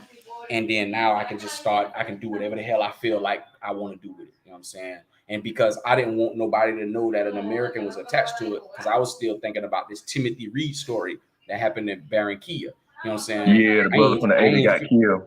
Yeah, I ain't trying to end up like that. So I don't even want them people out there to know that an American had any goddamn thing to do with it. When they see me, all they're gonna know is, that's his. I don't want to put my lady name out there. That's his Christina. That's his man, her man. You know what I'm saying? That's all they're gonna know. They ain't gonna have no idea that I was the one who funded and paid for all of this shit. You know what I'm saying? And I'm gonna keep it that way. You know what I'm saying? I ain't kicking nobody out of their house, because that's where he fucked up at. You know what I'm saying? He went out there trying to buy a building and kicking people out. And the eviction here, the evictions in Colombia is much different from the evictions in America. The evictions How do evictions go in Colombia? Yeah, we want to know that, because in America, the sheriff, the marshal, the judge got to sign it. The people got to go to court, take you to court, then they give you 45 days, then they got to sign it. Then the marshal still gonna give you another 15 days, and then they come out so it ain't no violence. Is it like that in Colombia with evictions? The evictions are favorable to the tenant in Colombia. So like if the landlord wants to remove the tenant out of the property for non-payment, and that's typically what it is, well, the tenant can petition the court for more time, and it's up to, and the judge will allot a certain amount of time for that person, whether it be 1 month, 6 months, whatever time frame, for the person to be able to get themselves together and find another spot. So here the eviction the eviction setup favors the tenant, whereas in America it actually favors the landlord. And people wouldn't even know that. You wouldn't even know that unless you lived here. You know what I'm saying? So, that's one of the beautiful things about that. So if you sign an apartment lease here as a expat, just know that, you know what I mean? You get, well, I can't say how it would work for a foreigner. You know what I'm saying? But I know this much: for a regular Colombian, they can get an eviction notice, but they ain't got to move right away. You know what I'm saying? I know that. Is Colombia like DR? Like DR is that Bank of Scotia there in DR, and it's a Bank of Scotia in Miami. So it's pretty easy to set that up without having a cellular, a Dominican ID, or none of that. They take a U.S. passport. So I've experienced that myself. In Colombia, is the process kind of that easy? It's the banks that are in Colombia and America. Give us a little bit of knowledge on that. With BBVA, if you wanna open up a bank account here, BBVA will be along the same guidelines or the same line as what you just Bank of Scotia, and they got that here in Colombia too. You know what I'm saying? I didn't even know that Colombia got goddamn at least 12 different type of banks here. You know what I'm saying? So as an American, I can get on a plane, leave from ATL, get in Colombia, and then that week while I'm down there, you go and show them my U.S. passport and tell them I want an account open while I'm traveling.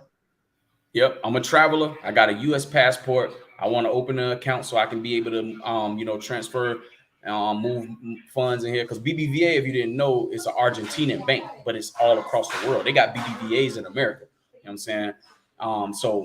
Just y'all hear this, fella? Y'all hear this? This good game. All you need is a passport and a deposit. That's it. You know what I'm saying? And it don't even matter how little the deposit is, $1. You know what I'm saying? That's all you need, man. BBVA. I'm gonna open me up an account online here in the States with BBVA, and then once I touch down and I'm already good, I'm gonna say I'm an account holder back in the States. I want to get a card and stuff for this branch right here in Bogota, Cartagena, wherever I'm at. Word up. Hey, let me get to, because I see some interesting questions over here in this chat. Hey, Ernest, the network international business, and I have a CSI. So you you certified with a CCNA, and you in America, bro? You can go anywhere over the world and work. Man, you can go anywhere, bro. I wish I had them damn certifications, man. Yeah. I'm CompTIA Security Plus certified. You know what I'm saying? So I got the highest low level cert. That's what I got. This brother here got certs that's 2 and 3 steps above me. You know what I'm saying? That CSA. Who's this Ernest guy? Ernest Fuchs? Yeah, man. Ernest Folks. I don't know what the hell you doing in America, bro. You can get online right now and get you a job easily. Ernest, you need to go ahead right now and look up the flights to this somewhere easy, like Sasua, DR, or Cartagena, somewhere that's not gonna be quick, far away from the U.S. And go look at a Get in Paradise, and then sit down and think where you want to take a tour of the world and think where you can work with your laptop and do your work and where you want to live. You need to go and start exploring that. Now, right now, the whole world is our neighborhood, brothers, not just the U.S. We open to the Europeans been doing this. They don't talk about them. That's why when we go to these other countries, these women are mixed because the Europeans been doing it. They send their sons out 18, 20, send them to the Caribbean, send them to South America and all of that. Ernest, you need to start moving around this planet, seeing where you want to stay, and compare, have something to compare back to the U.S. You feel me? Straight up and down, bro. That brother just told you a mouthful right there, man. Because what you just did gave me some goosebumps, bro. Yoga. Because that's exactly what I small bit of my story. I came over here in Colombia to celebrate my 40th birthday with my family here. You know what I'm saying? And I end up on that trip, end up getting stuck. That was at the height of COVID. Richie, no, because they was watching me the entire time. You got stuck. During the lockdown, man, I was in a real life, what the fuck I'm finna go and what I'm finna do situation. Like I got caught in full like that. I got caught in DR like that. You feel me? So you understand, man, while during that, because I end up being here for a total of 95 days. During that time. That's a real vacay. That's a real 3 months, baby. straight up and down. During that time, I was online looking for jobs. I was online trying to figure out how I'm gonna be able to make this a long-term situation for me. Because during the 95 days, I learned how to live outside of the United States. You know what I'm saying? I say, well, Exactly. damn, That's like I could do. that's greater than a college education. Who you telling? You know what I'm saying? And then a lot of brothers now they ask me, damn, Los, how you able to stay over here that long? Well, that experience was a part of it. And the fact that, you know what I mean, I had a plan and I had my shit together. You know what I'm saying? You ain't So just while gonna other be able. motherfuckers was getting fat during COVID at home, scared, you was outside the U.S. living, surviving, and preparing for when the COVID stuff in that you could stay having that paradise lifestyle. Straight up and down. And this was all during a fucked up period of time during the world. You know what I'm saying? Because wasn't nobody moving around like that. Wasn't nobody, you know what I'm saying, able to just, just go into a random open store without having to go through some whatever guideline they had set up. It was similar And I know here. Colombia was real locked down. Like there was certain days y'all can go grocery shopping. I know DR was like that. Certain days you couldn't even go grocery shopping. This is the crazy part to me, brother. Like, I don't understand how the fuck, if America is so up and grand and the best shit, how in the world they couldn't implement this status. What Colombia was doing, I was in Cartagena, in the city of Cartagena, right? They did opposite. So, like you was just saying, they call it Pico de Cedula. So on the end of your ID, whatever the number end, if it was even or odd, would be able to determine. And then they even broke it down even more to where it's saying only men or women with an even or odd on this particular day can go out, right? So, Yeah. but even traveling from one barrio to the next barrio, neighborhood to neighborhood, you had to go through a fucking checkpoint and tell why you was going in that damn neighborhood. Yeah, they had a checkpoint between Sasur and Puerto Plata. So every time when we went to the grocery store, we had to go through the checkpoint, and they had it where on the whole north coast, DR, everybody had to be in the house. You couldn't be driving by 6 unless you was a essential worker or a taxi driver taking somebody to the airport. And we got caught. I remember one time we got caught in the checkpoint. It was about 8:30. We was caught in the checkpoint. Yeah, and Sasua right there before you get to the beach. They had it right when you came into town. They had, it was like a ghost town because nobody was out. And they had that checkpoint. I'm gonna tell y'all who I was with. Y'all remember Big Sean who passed, Mr. Boca Chica? Yeah. He passed down there on the motorcycle accident. I was riding with him. I remember that. Wow. Y'all saying it's a good thing or a bad thing? No, it was a bad thing. They had them checkpoints everywhere. I mean, as far as having that curfew and all that, y'all think that helped or that was some bullshit? In my opinion, it helped here in Colombia at least because of the fact that they was able to control the music from past, and they did it to keep people to spread the stuff around. So to me, and from what I saw in my opinion in the country that I was in, it was more of a help than hurt. That's why I say I don't understand why America didn't do some shit like that. Why did all these smart ass people supposed to be that the government? Why the hell they didn't? You gotta talk up in the phone some more, bro. Okay. That shit would have never worked in America though, man. They would have never done that shit, man. Would have been all kind of violence and shit, in my opinion. Well, y'all was there, so you know better than me. You know what I mean? I just feel like that they could have did something to be able to offset all of the bullshit that one was dealing with as far as the COVID spread. We obviously know something was out there, so why don't you do something to kind of core that? Like for an example, y'all from Atlanta, y'all live in Atlanta. I'm saying the people that live in Sandy Springs stay in fucking Sandy Springs. If you live in Decatur, stay in fucking Decatur. You know what I'm saying? But I understand what you're talking about too, Richie. You know what I'm saying? Because people would have caused the uproar because they might have business in damn Buckhead and they got to travel from, you know what I'm saying, wherever, you know what I mean? You must be from the A, bro. Nah, I got family up there. Oh, because I'm like, he know the size of the town for real. Yeah, nah, I got family there, man. You know what I'm saying? So, and I've been there several times.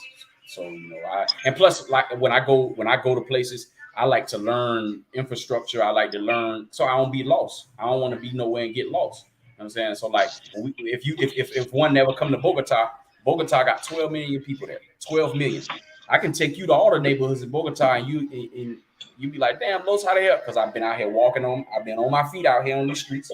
I've been in the bicycle. I've been on the damn public transportation. I've been in Ubers and taxis. You know what I'm saying? And I pay attention to where I'm at. You know what I'm saying? I don't be on my phone and shit. You know what I'm saying? Can I ask you a question about Colombia?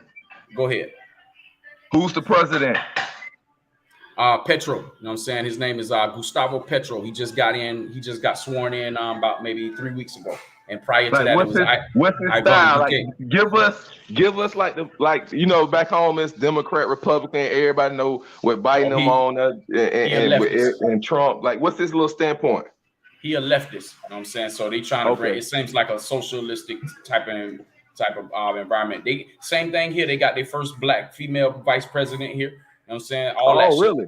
Yeah, literally just happened. They just got sworn in 3 weeks ago. Colombia got their version of Kamala Harris. Yeah, pretty much. You know what I'm saying? But this black woman right here ain't no. You know what I'm saying? She ain't like doing the white man job. Is she pro-black for the Afro-Colombian? Yeah, she pro-black for the Afro-Colombians. I think that's why they voted for him, because she is more. Her campaign, she was running on the campaign of helping out that particular sector of Colombia. You know what I'm saying? So this is a good time to be Afro-Colombian right now. In Colombia. A stand-up black Afro-Colombian woman vice president. Straight up. See, this stuff I didn't know. This good for the tribal community to know. Hold on a second. Right. Yeah, so, you know, all of these people over here who are black, they're going to start to, they're hoping that they're going to start to experience some of what the white Colombians have been experiencing for all of these years, you know what I'm saying, in the way of being able to have an advancement in lifestyle, have an advancement via the government. You know, they trying to bring in more socialistic programs to help the people who don't have nothing and can't get no job, or, you know, you see a lot of disabled people on the street bringing in social programs for them. They talking about raising the taxes, obviously, but the Colombians here don't understand that they raising taxes for those government socialistic programs. You know what I'm saying? Ultimately, just like in America, where, you know, actually this year I found out I don't have to pay no federal tax. So my money ain't going to no damn food stamp woman in America and WIC and all of that shit. You know what I'm saying? I get to keep my federal tax money because I ain't been in the country for over 300 days. It's 330 days. So, you know what I'm saying? As long as I'm out the country for more than 330 days, then I don't have to pay federal tax. You know what I'm saying? But that's what the people here don't understand, because the situation in this country haven't been set up for socialistic programs. So you have a lot of people protesting about why you're trying to raise the taxes without realizing that, you know, hey, look, man, this money here is going to be helping these people stop begging on the street for money from you. You know what I'm saying? Or at least slow it down a little bit, you know, and that's kind of the situation that you know, that's going on here in Colombia. But that's some great info. Yeah, man. A lot of people here. You got to kind of be here, man. You know what I'm saying, to be able to understand the dynamics or whatever. You just enlightened me so much, though. I'm like, they got a black female president, vice president. She pro-black. Those are good things, man. Just as this might be a good time for brothers to be making moves like that in Colombia. You feel me? Straight up. You know what I mean? So, you know, and it's the opportunity to open and build a business here. You know, you don't have to go through all the red tape. For an example, if you wanted to come here and open up a bar, the only thing that you're gonna really have to worry about is if somebody gonna come knocking on the door trying to extort you. You know what I'm saying? Depending on what type of bar you open, right? You know what I mean? You don't need no liquor license. You know what I'm saying? You could be open for whatever hours you want to be open. Ain't no noise ordinances, none of that shit. You know what I'm saying? Man, you know, you just need to be able to pay your overhead. You know what I mean? And really ain't no violence out here like that, because the mainstream people don't carry weapons. They can't buy guns. You know what I'm saying? Oh, that's the rules over there. They don't have. It's not like the U.S. Man, hell no, ain't no Second Amendment over here, man. You know what I'm saying? The majority of the people out here don't have no guns. The ones who have guns, they real criminals. You know what I'm saying? Those, like, they in those drug cartels and all that type of shit like that. So they got or they're a police officer, or they're a private security guard. You know what I'm saying? And then some taxi cab drivers have guns, you know what I'm saying, to prevent getting robbed in their taxi. Outside of that, the regular average Colombian ain't got no damn gun. You know what I'm saying? Shoot. How much are like the electronics over there, like a regular flat screen that we get here in the States, like a 50-inch, the 40-inch? How much is that over there? So, in my experience, the one thing that is equivalent to what's over in America is electronics. Electronics. Yeah, unless you How, get it how how about the secondhand. clothes and shoes and stuff? Do they have like real Nikes over there? Do they have them Yeah. knockoff? Nah, they got real and knockoff. But you wouldn't be able to tell the fucking difference. Trust me. You know what I'm saying? Ain't nowhere in the world you going. Man, I didn't see. I actually was about to buy some shoes a couple weeks ago. I was like, man, what the fuck? The problem is that for somebody like you, it's gonna be difficult because I'm assuming you wear like a size 12, 11, 12, 13 in the shoe. You know what I'm Yeah. saying? They don't have many of those sizes here because the Oh, people because the are, Colombians are shorter. yeah, they small. Yeah, you know what I mean? So Hey, it's difficult for me to find a size 11 out here. You know what I'm saying? So let you me So know, give that's some good game. let me give a yeah. shout out So to Marquise. Shout out to Marquise. He says, shout out to the fellas, Southerners from Houston, Texas. Shout out to Jackson Jeter. Kaboom. Guess who stepped in the room, Rich? Crypto, Range Rover. Keep traveling. Keep telling brothers to use their passport. Now, y'all know I'm letting the live go, but y'all know I'm working. So y'all go ahead, continue, man. now I Oh figured yeah, that's yeah. We what you just was doing dropping info. anyway. Yeah, you know what I mean? Trying to help these Jackson. guys out who coming through here, man, because when they go to the troll page, all they gonna hear is y'all driving for pussy and all this other kind of bullshit, you know what I'm saying? And that's just not the case. If I was just traveling for that, then why do I know what I know? You know what I'm saying? There's no way in the fuck I would know what I know if I was just doing that. You know what I'm saying? So, Exactly. um, but you can skip over a lot of red tape when building businesses here. You know what I mean? But I would suggest if you do move down to a country and you looking to open up a business or something of that sort, I would say get with a local that you can trust. You have to build that relationship though, and then that local, if you can trust them and they trust you, ah man, that's gonna be the greatest resource you ever had in What life. about the Colombian lawyers? What about the Colombian lawyers? Do you have any info on them or any experience with Colombian Okay, lawyers if you okay, let want to me give start a you. business?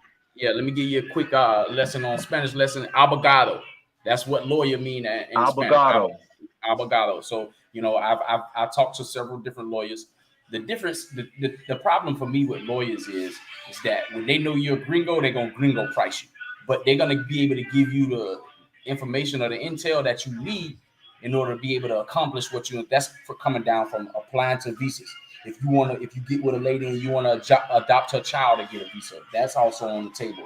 Business licenses, you know what I'm saying? Because you can get a business license out here, which I'm setting mine up, but I'm doing it. I'm doing So I that don't have to next. I don't have to get Colombian citizenship to have a business license to operate a business in Colombia. No, you can be a silent partner. You can be a silent partner. Like for an example, if I wanted to open up a business here, and I wanted to create an investment group, you know what I'm saying? You guys can go through my investment group while I'm here, and you'll be able to reap your returns that way. Or you go through a Colombian citizen if you don't want to deal with an investment group and deal with that. You don't need no business license, but you're gonna need somebody to be able to manage, whatever it is that you're trying to do. Even if you're here, you still want to go that route, and you don't need no business license. The business license is just gonna make it official for you, and you'll start dealing with that when you come in towards getting that citizenship, visa, residency, and all of that stuff. That's when you'll start dealing with that, because that's the route that I'm doing. I'm coming here with business, opening businesses, but now that I know that I'm gonna be here for a long, or this is gonna be my long-term base, then I want to be just as legitimate as any other businessman All around here. right, So now, when I check walk this into out. a I'm gonna bank, send it. I can get a loan. Yeah, I'm gonna send it in another direction now.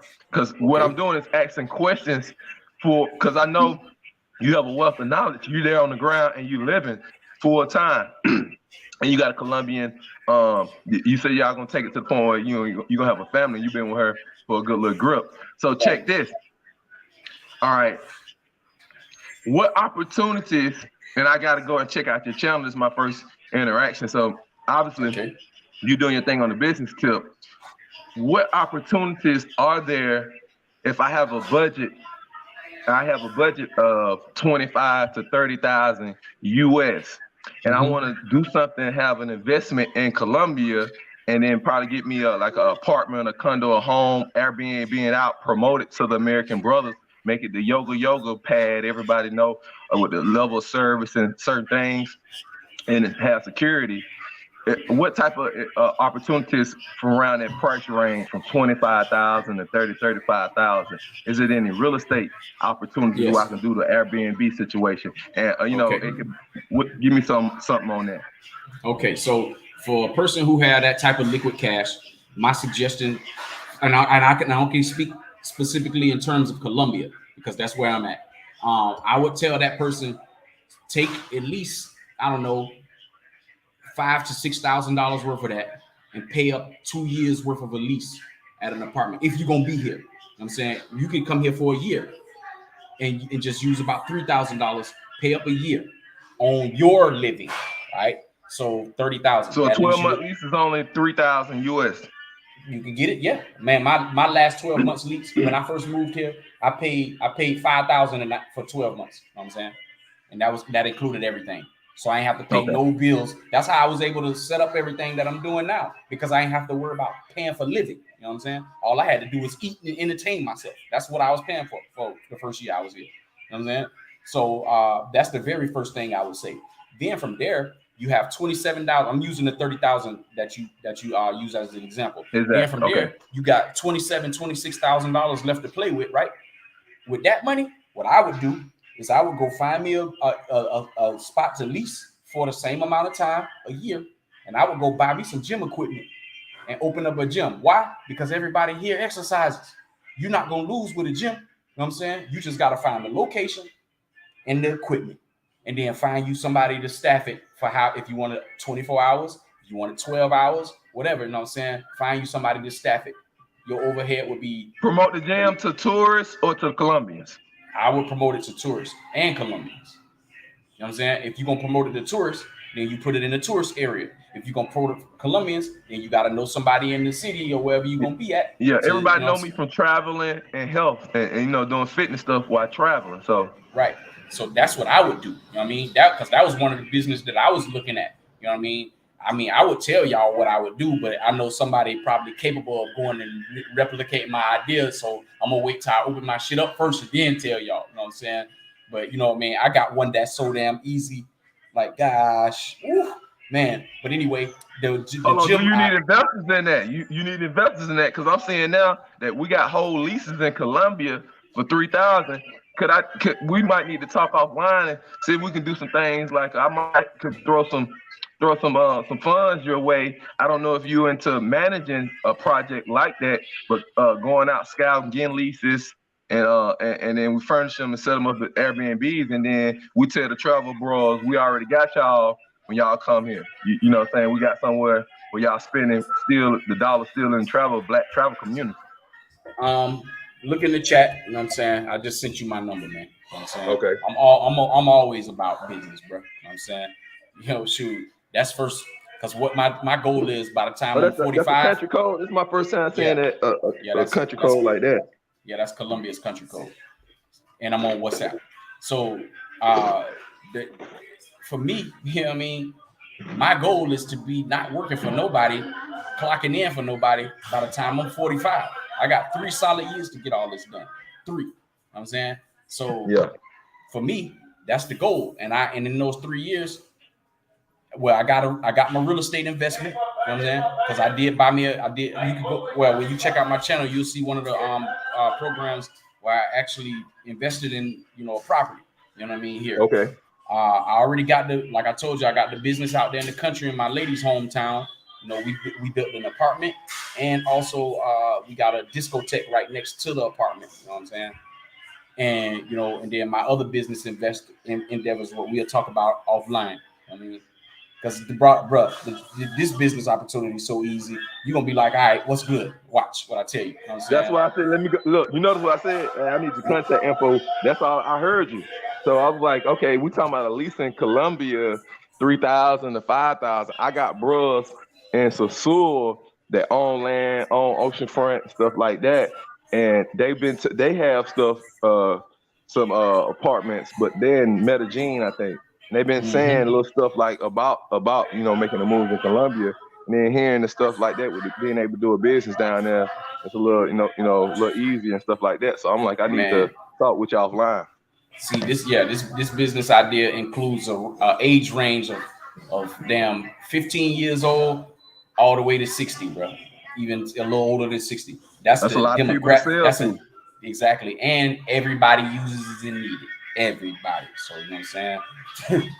Hell, we using it right now. You know what I'm saying? So hell, but it's just an opportunity that I saw here that would meet the need of a lot of people here because of the fact everybody uses, you know what I'm saying, the product. Everybody. I mean, young and old, even little Yeah, ass kids. You feel me? I think I know what you're talking about. You feel me? You know what I'm saying? And Yeah. then I went in and scouted out one spot, and they said 500,000 pesos a month. What's that 500,000 in US pesos. dollars? USD 500,000 pesos a month right now is $125. Oh yeah, we could do that. You know what I'm saying? So 100. What's 125 times 12? That's what? Little over $1,300, $1,400. Yeah, $1,400. That's a year lease. That'll give you the opportunity to see what type of profit margin you can earn. You know what I'm saying, with the business right there. Who the fuck wouldn't do that, dog? You know what I'm saying? If you got a smart business mind, it's crazy. I had 2 failed businesses in America, and I lost more money trying to get the businesses going than I would have to pay for a damn year lease here for this business. It just only makes sense. You understand what I'm saying? So, I think brothers need to, if they're really serious about doing this travel expat thing on a long-term basis, they need to put something in place that's going to allow them to get some sustained income to be able to live how they want to live. So if you want to go get your pee wet, you know what I'm saying, with the chicas out there in the street, you can do that. If you want your lady, you know what I'm saying, to live long term and take care of her, you can do that. Or if you just want to be solo and do your own thing, you definitely will be able to do that. You know what I'm saying? But you got to have a plan. You got to be able to, execute that plan. I think I'm about to upgrade my life, and the upgrade is going to be mastering Spanish, and taking $3,000 to $5,000 and doing me a lease on a nice apartment in somewhere in Colombia, and then start building from there, or maybe do me 2 and Airbnb and 1 out and promoting it on social media. Correcto, porque tú necesitas hablar español mucho. La gente en Colombia no habla español mucho.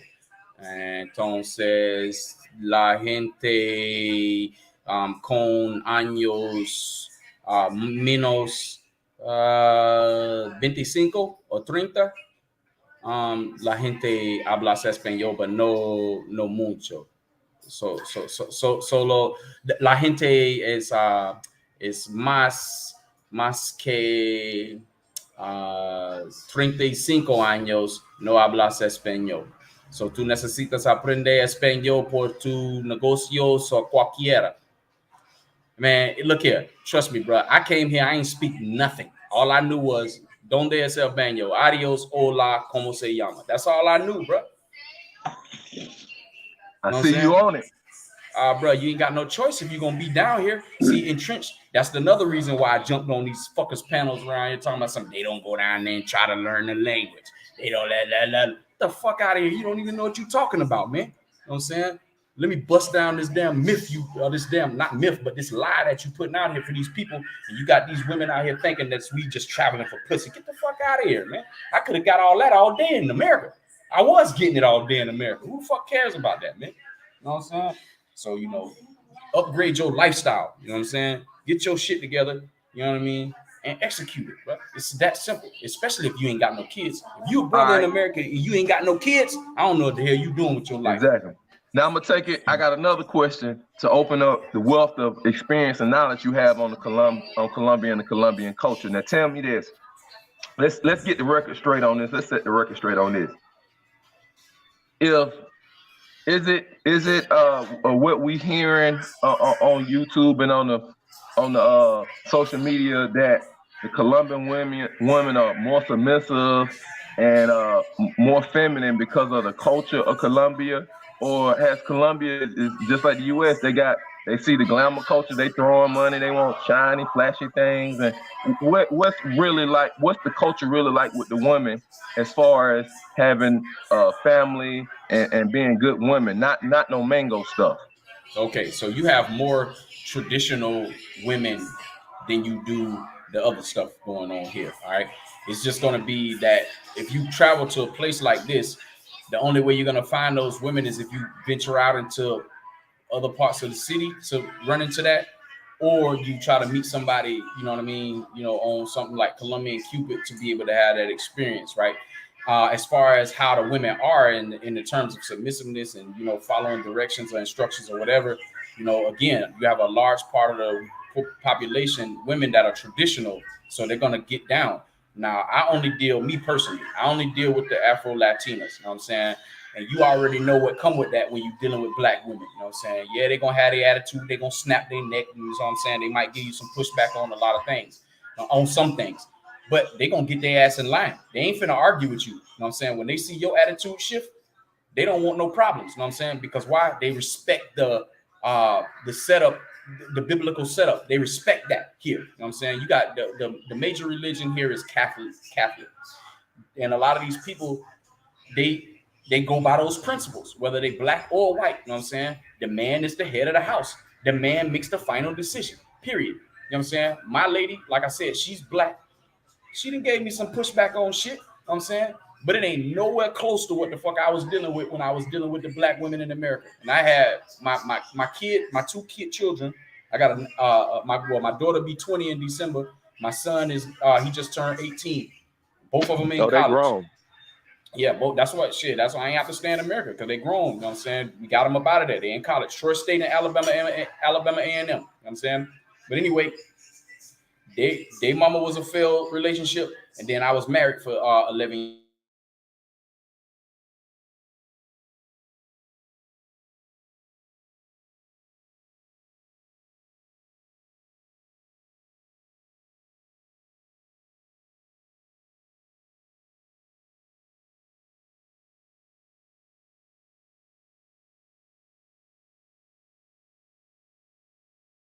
You know what I'm saying? So my lady, maybe 6 arguments, and two of them shits was about her not understanding how to budget money. You know what I'm saying? Because she like to be able to just. A lot of these women come from nothing.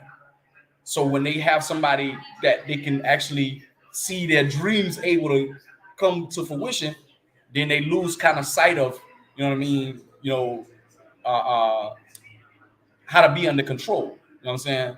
So, my lady got careless on some things that I bought for her, and she thought that I was just gonna go replace it. It's like I bought an iPhone, and I told her for months I'm not buying no fucking iPhone. I don't even have an iPhone. You know what I'm saying? I like Samsung. Blah blah blah blah. I folded. I bought her ass the fucking iPhone. Cost me $1,100. Bought the fucking iPhone. You know what I'm saying? She had the iPhone for fucking 3 months, and somebody stole that bitch because of her carelessness. You know what I'm saying? But she thought I was just gonna go fucking replace it. You know what I'm saying? She got mad because I told her I wasn't replacing it. Because you should have took care of the first one that I bought you. You know what I'm saying? She was mad for a couple of days, and after that shit, we ain't had no issue after that. Bought her a fucking phone that was less than mine. I don't know, it's fucking I don't even know the name of the shit, you know what I'm saying? But anyway, she just is happy with that phone. You know what I'm saying? You know what I mean? So shit like that. Ain't nothing about no fuck you nigga, I don't need your money and none of that shit. You know what I'm saying? I don't have to deal with none of that shit. It's sex. Okay, let me go a little to the next level, so the people Mhm. could, that are listening, so they can learn from this. What about her family? Are there demands or there expectations for you to financially take care of her family? Because now we seeing the attack on the Trevor brothers is saying, "Oh yeah, y'all going down there, but you gonna have to take care of their whole extended family." Give us some info on that in Colombia. That's a goddamn lie, especially if you vetting the woman that you're dealing with. You know what I'm saying? Some of these women here, they live in a whole household with their family. I'm talking about a couple of auntie and an uncle maybe, and a grandmama or who the fuck ever. And somebody moved from the Pueblo to come live in the apartment with them and all that shit right there. You know what I'm saying? For me and my experience, the only I helped out with two people. She got a sister, well, three people. She got a sister that she deals with closely. She got a brother that because her mama had 15 children. You know what I'm saying? My lady mama had 15 kids. She got two siblings that she deals with on a close basis. You know what I'm saying? And her sister has two children.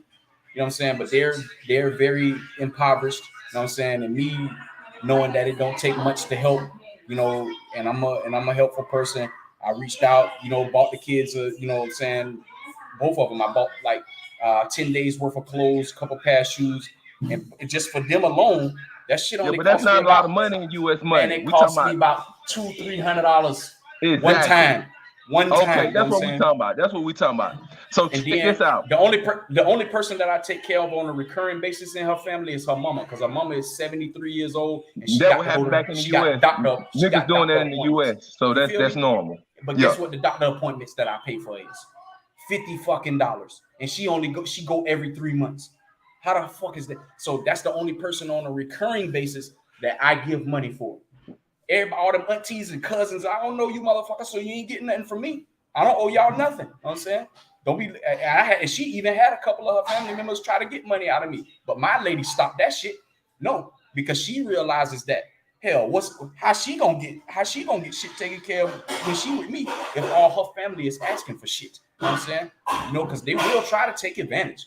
But how strong are you though? You know what I'm saying? I told her, I said, look, I'm not doing nothing for nobody else. And then her brother, the one who I was talking about, I just, you know what I'm saying, gave him a couple dollars so he can have some food in his fucking refrigerator. You know what I'm saying? So, you know, what the fuck? You know what I mean? All the stuff that I had got asked for in the past, it wasn't nothing that hurt me. And you know what I mean? Because I feel like that I'm a good person or a good dude.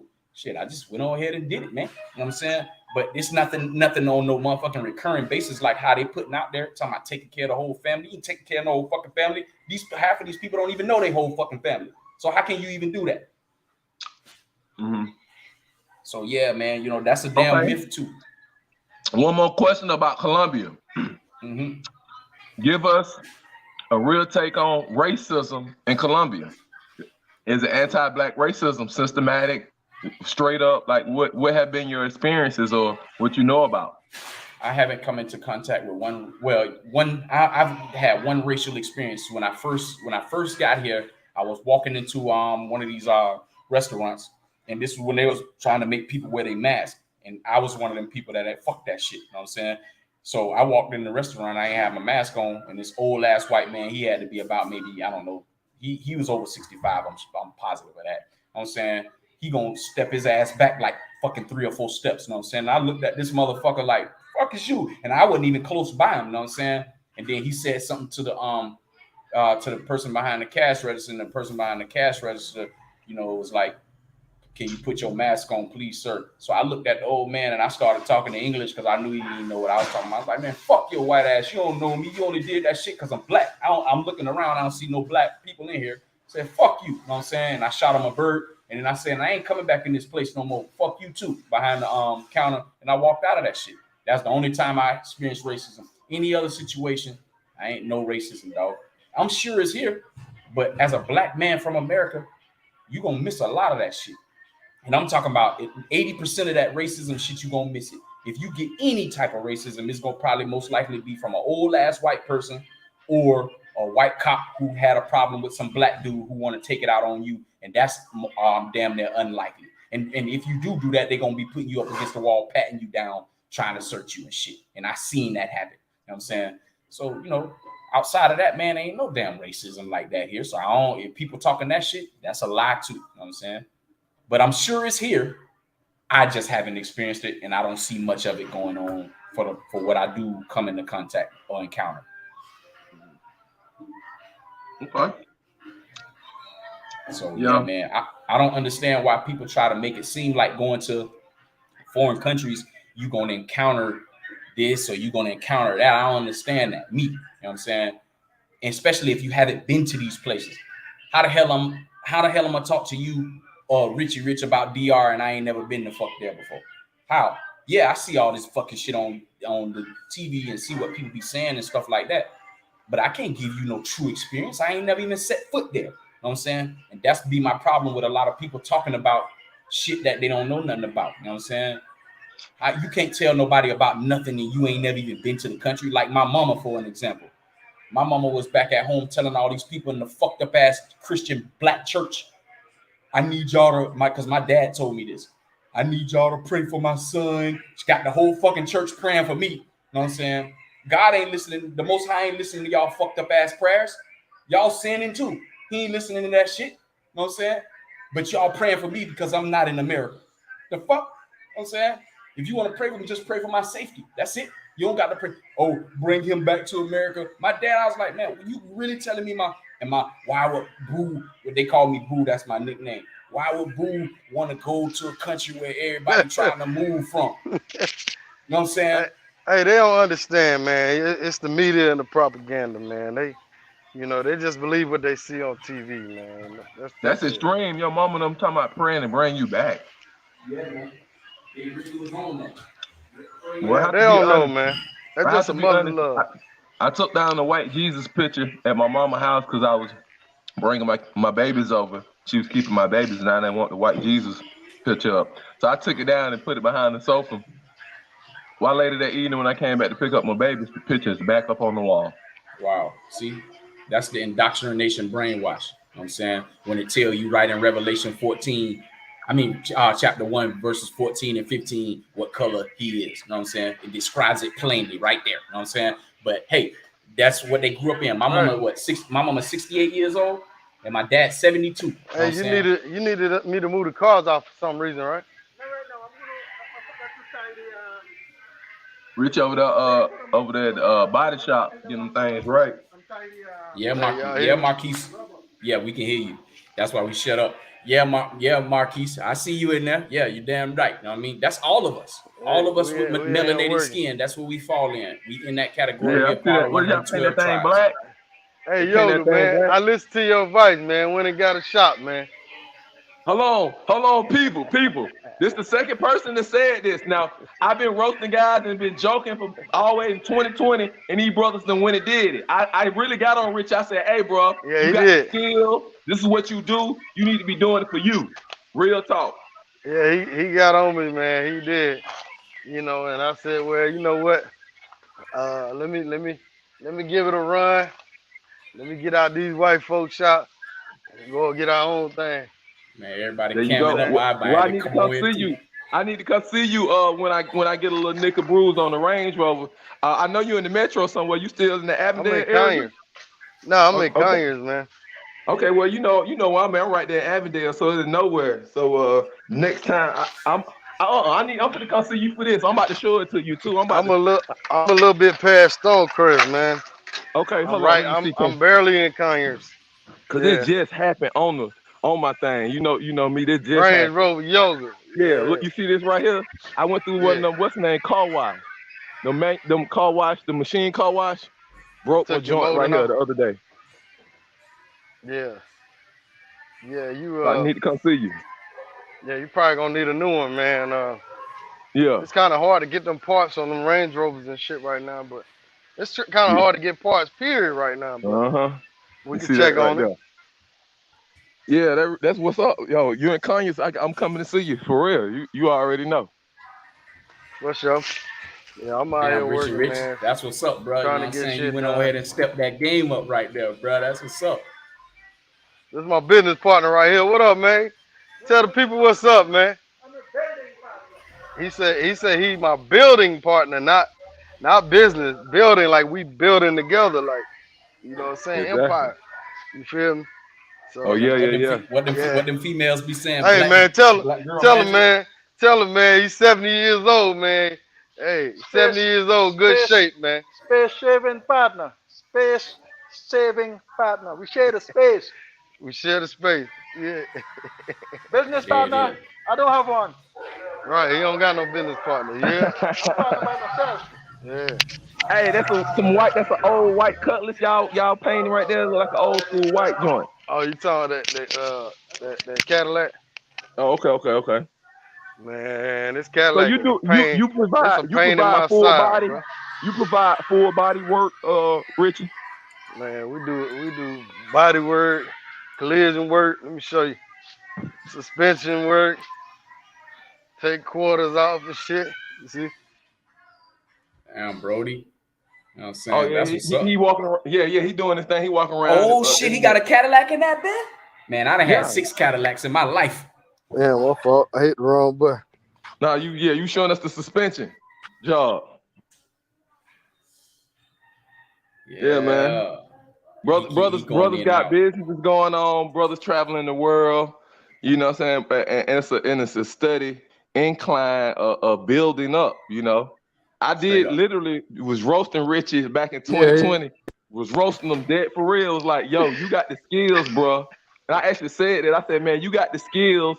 You doing your thing. And he out there. He done boom, took it to the next level. Out there. You know what I'm saying? Cut out the middleman. hey, it just see, man. The thing about it was, I was making good money, like making six figures on these folks' job, but it's like, man, at some point you got to be like, shit, I need to make double. You know what I'm saying? Or I need to make Exactly. triple. And like you said, man, you want to leave something for your kids, stuff like that, man. But even though I doubt my youngest son even do this kind of work, but at least he'll have that option where he can, he Oh, can the do it. option of saying the option of your dad being an entrepreneur, that's right there let you know what you already capable of. That in itself, when him saying, hey, yeah, dad, totally, I'm 100% on me. I'm solo, I'm flying. That right there Yeah, in itself, that's inspiring to the family. That's bigger than what you think. yeah, that's true, man. That's true, man. Yeah. Hey Man, man, I'm Ain't, happy. ain't I'm nothing happy. like I'm having happy your for a you, own. high Rich. respect for a man that's going out hunting and killing every day on his own. I have a high respect for that Yeah, level of manhood. I'm proud of you, Rich. You know what I'm saying? You stepped out. So I Hey, know that had to be an uncomfortable feeling to make that decision. You know what I'm saying? But it was kind of an easier decision though, man, because what ended up happening, y'all know what I went through with the COVID thing. So I yeah, Yeah. went back to work, man. They treated me like a cold cut lunch, man. You know what I'm saying? And they was rushing me back, man. They was when I got back, man. They wanted me to work 10, 12 hours a day, and I had took a little leave of absence, and man, they just kept bugging the shit out of me. I said, man, fuck that. Let me go get my own shit. I can work on my own time, be my And you own where boss, you man. where you want to be at right now. Yeah, The universe conform to what you want to do. yeah. straight up. And I mean, it's to be honest, it's hard work working for yourself, man. But it pays off. You know what I'm saying? And once I get the business to where I want it to be, I'll be able to go abroad with it, and I won't even have to be here and let it run. You know what I'm saying? You know it. And So everybody in the chat, y'all heard that? You know what I mean? He's creating for himself an automated business to be able to continue to receive USD, and he can run this. You know who and, benefit the best and the from next that type of setup for like what you just described, Rich? who that? Anybody who drive trucks. If you a trucker and I'm talking about you a trucker and you an owner operator, Yeah, get you a couple of trucks out there, get you a couple people on your team that you can trust, and let them do the work for you. You know what I'm saying? And have your yeah, because money you can get man, a have your dispatcher, manager. you get all that. You feel me? You don't And you then don't and now necessarily you have can to live be your there. dream. You know what I mean? And So like it's the next step is to get my own land and build my shop instead of renting this damn building because they steady going up on my rent. You know what I'm saying? well, that inflation is a mother, ain't it? You know what I'm saying? Man, they went up like $300-400 on the brother 1 year. But Oh yeah, and Big Mike, I ain't mean to I seen your message in the chat. I'm planning on hitting Chile in 2023. You know what I'm saying? I got a trip I gotta do before that. I gotta take my wife, my lady to San Andreas. She been asking me to go to take her to San Andreas. So I'm gonna do that, and probably around the summertime, at the earliest is when I'm gonna hit Chile. And then I still gotta do Thailand too. So just to answer that question. I saw that in the chat. And then let me see. He's got Mr. Dacus. The expectations pretty basic. If you're part of a family, you're expected to contribute, just like here in the States. That is a true fact. Just try to make them seem like you're trying to play for the whole family's expenses. Yes, straight bullshit. That is correct. Because I ain't paying for the whole fucking. What I look like coming down here paying for fucking people that I ain't never even met and ain't gonna be around. The fuck, you know what I'm saying? But I ain't got no problem with taking care of her mama. That's her mama. You know what I'm saying? Shit. My ex-wife, she used to do shit for my mama. You know what I'm saying? What the fuck? Some people and some. It's gonna be if you get with any female in any country that's not the United States, you're going to end up helping out along the way somewhere with somebody in the family, especially if you have love for the person you with. You're going to help out. But that don't That's say you true. got to do that shit on a recurring basis. You know what I'm saying? And you need to make set the boundaries clear. But I ain't have to do all that. My girl did all that shit. I ain't have to do that. You know what I'm saying? She let them know she ain't finna ask me for no money. And then she come back and tell me, baby, my blah blah blah asked for this, but I already tell them no, blah blah blah. Cause she know that if I give money to them, god damn it, she ain't gonna get nothing. You know what I'm saying? So that's that. You Hey, would admit, hey, mm-hmm, guys want a traditional woman. You got to be a traditional man. That straight means up, take care of the family. You know what I'm saying? straight up. Would you So that admit that this was a big ignorant of you wearing a mask is their rule in their country? If we can't obey that, then we need to keep out of Mr. G's world. I don't know what you mean by that, bro. Because if I was when I was in America, I wasn't wearing no motherfucking mask. If you was talking about me not wearing a mask, I disagree with the whole shit. The reason why Andrew Tate on the internet right now was he was one of the biggest detractors of that, what was going on, of how they was handling this situation. You know what I'm saying? And if you look up the information, Sweden, the country of Sweden, the entire time that shit was wide open. No masks, no shots, no none of that shit. You know what I'm saying? The entire time, Sweden was wide the fuck open. You know what I'm saying? But for me specifically, the same shit I was doing in Colombia, the same shit I would do in America. But that's me. So I ain't telling nobody to follow behind what I'm doing and do what I wasn't promoting what I was doing. You know what I'm saying? I did what I wanted to do. You know what I'm saying? Period. So and I was just making that Rich, known.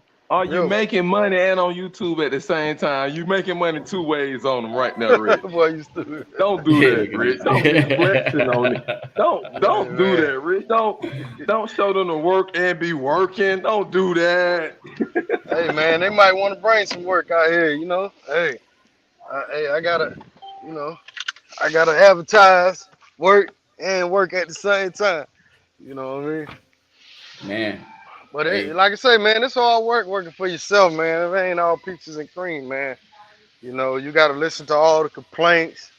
You got to do majority of the work. I ain't got to the point yet where I just got me a full-time person like that. But I'm working on that now. I'm looking, man. But I'm telling you, man, brothers don't want to work though, bro. People don't want to why? work, man. Hold Why? on. What you mean? Find it. Good mechanics or body mechanics? Yeah, it's hard to find. And then when you find one that's good, like, man, they want so much money, man. It's shit. It's damn near impossible. Well, you ain't So, never thought about going to one of them apprentice schools and grabbing one of them up straight up out of school, or you know, I had called up there at Atlanta Tech. Yeah, you need to But go see I about couldn't some of get that. a hold of nobody because you know I went to Atlanta Tech over there on Well, you need to Metro. pull up. You need to pull up, don't you? Yeah, that's what I need to do. Who the program Cause they director? just started back to school and stuff, so I'm gonna pull Yeah, up there. That's what I'm gonna yeah, do. there's some young hungry guys ready to come up out the program. You already know. Yeah, man. Mr. Most of G, Mr. G, he sent you a super chat, shout out to him. Richie Rich. Yeah, he say, but come on, bruh, that's their country, their rules. I bet y'all wouldn't have done that American attitude. Man, ain't nobody doing that shit in Hey, China. You Los. see what the fuck the people doing over there in China? Now, Yo, Los, I heard the story you were talking about with the man. Do you think that was a racial thing or that was just an old man being scared of COVID thing? I think for the mask, I think that was this is my personal opinion. I think Yeah. they was using that shit to see how many people they could get to comply. I'm You know what talking I'm about in saying? the restaurant when you said the guy. Oh, I think it was racial. As soon as I walked through the damn door, you know what I'm saying? And I wasn't even nowhere close to him. He took fucking 3 steps back. I wasn't even in arm length of him. You know what I'm saying? And you backing Cause up like I a ain't gonna lie, I had people over here do me like that too. They stepped away from me. I felt some type of black way, people. but yeah, it was a black lady. You know what I'm saying? But you know, older folks, man, they be real scared of this COVID stuff. So It that's could have why I been. say I maybe could be he was just scared overreacting. of COVID. Hey, quick! I gotta take it another way, fellas. I roasted Royal Lawyer the other night on Westside TMZ channel, and I roasted him about his pick, and I see he changed his thumbnail pick. So Look at shouts out to Royal Lawyer 75, that. Mr. Big Cap. He changed his profile pic. We love that pic right there, that Big Cap. That's what we know him for, and that's what we love him for. All Shout right, outs. back to the regularly scheduled program. Now I seen, hey, I'm gonna roast him a little bit. I seen him without the cap on, man. Keep that cap on, brother. Now, Hey Nah, man, but I'm gonna order Royal Law the biggest size caps that what is that the cap what they call New Era. I'm gonna get the size 63s from New Era. I'm gonna send him every team in the the Major 7-8. League Baseball. nah, that's what's up right there, man. Oh, that look like a Milwaukee Bucks cap. I don't know. I don't know what the logo is on that picture. But shouts out to Royal Law. He got that M series BMW. It's 100,000, 105,000. He be racing. So if y'all still a brother out there, you know, with the big cap with the M series BMW, do not race him down there in Houston, Texas. He will pill out on One. you. Jackson You G, need is this out, that this car right here. that's a big ass Oh, that's you a gonna big put that ass on? Oh, he a size. 9 5/8. Okay. That's a I'm big gonna ass order head Royal size right Law. there. Every Major League Baseball team fitted cap in New Era. And Royal He Law must. gonna come online and say, Yokel ordered all the hats for me and sent them to me. Yeah, I was about to say 7 and 5/8. So I was about to say, damn, that's a big dude. Got either got No, dreads or he 9 got a big ass 5/8. head. Nah, Yeah. I wear 7 1/4. That's what I wear. Hey, I'm gonna let dude do my suspension work. I ain't doing this shit. So damn, Fuck you know no. what I mean? But yeah, that's what's up. But nah, Mr. G, man, you know what I mean? I understand if you over in, well, I don't know if you in China or not, but I understand the dynamics of countries and how they work, man. You know what I'm saying? But I'm not no government follower. I don't listen to what they tell me to do. I'm a free thinker. I think on my own, you know what I'm saying? And I think that that's what the lost art is across America and a large part of the world is that people don't critical think for themselves. You know what I'm Ding, ding, saying? ding, ding, ding. You know what I mean? That's a lost art right there to me. And I'm not knocking nobody about, you know what I'm saying, the decisions that they made. Obviously, there was something circling around in the air. Obviously, you know what I'm saying? Shit just did. I just Can wasn't scared I of it. chime in right there? Right Yeah, when go they ahead. found out about Epstein and all these people around the world that Epstein connected to, all the way back to the London Council with the Queen and all that at, and then that's when they stopped the world. It seemed like You it. feel me? You know what I'm saying? But Right when hey, we found out what they doing and why all these kids disappearing and all this Oprah them talking about all this guy, and certain folks on the internet already pointing that guy out. It was some certain pro-black brothers was already pointing that out, like, hey, this like folks like that Cat Williams was trying to tell us. Then Corey Holcomb, they just put him out of Hollywood. So Corey Holcomb just started telling. Certain people just started telling. Certain brothers started putting it out there, and everybody thought it was fake. And then that whole Me Too and the Epstein thing hit, and we even seen what the music industry is in Hollywood. And it's like all to fruition now. Like just like the scripture said, and it seemed like they pumped the brakes on the whole world to get everybody to not think about that no more. yeah, get their focus, you know what I'm saying, on something else. And you know what? Every time that there's a crisis, in my opinion, again, I'm talking to my opinion, I feel like every time that they have put out a crisis, there's an underlining agenda going on somewhere else. You know what I'm saying? Because they have to, in order for something like that on that massive a scale, they hide something. You know what I'm saying? Because you know what I'm saying. In my opinion, I just don't feel like that certain race of people don't have the best interests of other races, and well, shit, we know that. We know this shit already. You know what I'm saying? So we know who run America, the American government. We know who fucking run the world pretty much.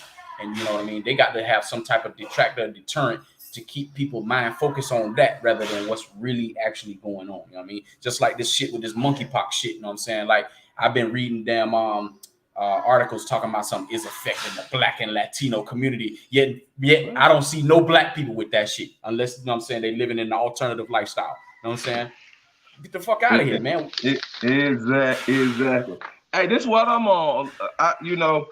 I don't have any car notes. I got old school cars. They paid off. I'm not going to get a new car. I'm not going to get an electric car. I'm keeping the cars I got running and nice.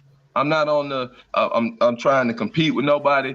I understand what's really going on, and really, I'm making moves to go to another country and to have only business in America. Or if I'm in America, I'm gonna be staying out in the country. And I really want to make the power move. I'm gonna be making that move also when I'm controlling my own food production. Right. That's what the power is. Yeah, when we got our own, we control our own food. That was the real power. I don't care about no cars, about no Teslas and all this. I want my whole self-sufficient farm. That's flexing to me. That's the ultimate for me. I want that more than I want a bigger mansion. Just give me a regular 3-4 bedroom brick with a pool in the back and 3,000, 3,500 square feet. Give me 2 or 3 of them, and I want my own farm and food production. That's that's the flex. That's the real Okay, pass off to me. let's flip it around since you put me through some a good quiz. Let's see about your international quiz and how we can help uplift the other people on the panel from your perspective. You know what I'm saying? So when you first started traveling, you know what I mean? What made you travel and what made you look to begin to travel? I mean, you know what? I think you answered that question already. I'll say this. What made you choose to travel where you were traveling other than the DR? Because I think that's where you said you went first. When you went to your next country, what was the reasons why you chose that country? Well, actually, Cuba was, my first travel from the U.S. was family. I have to be honest. I have a cousin, and she graduated from medical school, and it was huge for our family. This is the first MD doctor, and she from Decatur, went to Latonia High School, and she like 10 years older than me. So I was like in 9th grade, and we took a trip from her medical school over to Canada, and we stayed in Canada for a minute. So that's when my first bug was. That's 14, but I'm 14. So as soon as I got 23, I got out of college. I got on the plane and went to Jamaica because of the movies. I was like, I want to just go to another black country, and I went with my girlfriend. So we stayed in Jamaica for 2 weeks. Boom. Now, then it was a period in my life. I didn't travel outside the U.S. I was going to California a lot, but I didn't travel outside the U.S. again until 2016. I went to Cancun. No, 2015. I went to Cuba, and this is what I call the start of my real travel. So I went to Cuba for 2 months, and I stayed in Cuba for 2 months to open up a cigar shop here in Atlanta. I had a friend that got to Atlanta. We became friends. He married a chick that went to Clark, Atlanta, and she was like a Black American. She's a Black American chick, and she was like on her 5th husband. And she was like, "Oh, I'm just gonna go. You know how they do that. I'm gonna go to the Caribbean and get a man that want to come to the U.S." And really went and did it. And so he made the investment too, and he came. And so he met me and said, "Man, you know, you homegrown right here in Atlanta. It'll be my big dream to open up a Cuban cigar shop here in Atlanta. Like, my family already proud of me, but then they'll know I really made it." And so I said, well, if we can do this and I can go in business, we can do something, but I don't know anything about cigars. And he was like, well, I'm gonna take you to Cuba so you can learn. So we went to his uncle works on the Cohiba plantation. So I went and stayed and got a chance to experience Cuba in the tobacco world. And I came back to Atlanta after that time frame over in Cuba, learning everything about cigars. And we opened up the cigar shop on Auburn Avenue. It's still there today, Havana Cigars, right across from Dr. King's grave site. Dr. King and Coretta King, their bodies are right there, right across the street. You'll see it, Havana Cigars.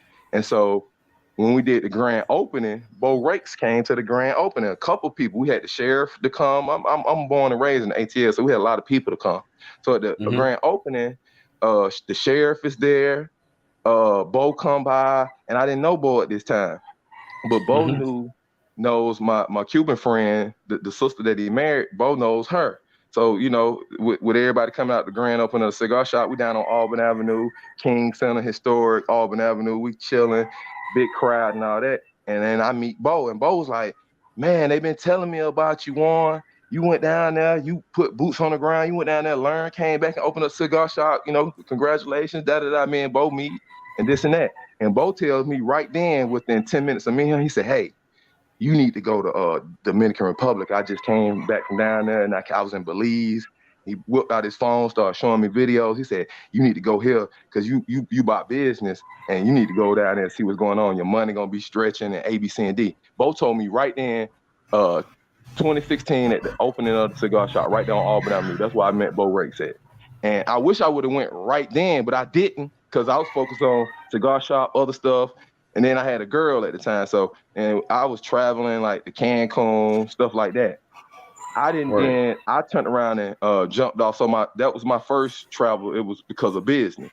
But because of that business, then I met Bo. And then that's when I saw the whole YouTube thing and the whole family. And that's what kind of brought me into the manosphere, me and Bo in real life. And then him texting me saying, "Hey, I'm starting a YouTube channel. Check this out. Because you ain't went yet. So I hope this prompts you to go." And he sent me one of them type of text messages. And then I clicked the link and I saw him and his girl. I was like, what? This nigga rolling all around the world. I thought he was down on Edgewood. He ain't even in the country right now. Now I called him. He like, yeah, I'm down here now. You da-da-da-da-da. Next thing you know, I got a plane ticket just like that. And that's how I got put on the Taylor Man and Manosphere through Bo Rakes, literally. And that's Wow. how it jumped off of me. Okay. Because he came to an event where I just came back from traveling and he knew I was serious. He was like, man, y'all, you done went down there and opened up the cigar shop. Hey, go here, and ask for this person. And I got the DR. I called Bo. I thought he was still there. He was like, no, he was in a whole nother country. I said, what, you not here now? I'm down here. And I flew into Punta Cana because the flights was cheap. He was like, you're on the other side of the country anyway, but hold tight. And like 10 minutes later, the brother called me on the WhatsApp, and he was from the U.S. military, ex-veteran. They came all the way and picked me up in Punta Cana and brought me all the way back to Puerto Plata Sur. They like really took care of me. Right. That's how I was in there from there. Boom. So now that you had your after you left Cuba and the DR, you open up your shop and all of that. You had an opportunity to say, fuck it. You know what I'm saying? I went to the countries. It was cool. I met a couple people, blah, blah, blah.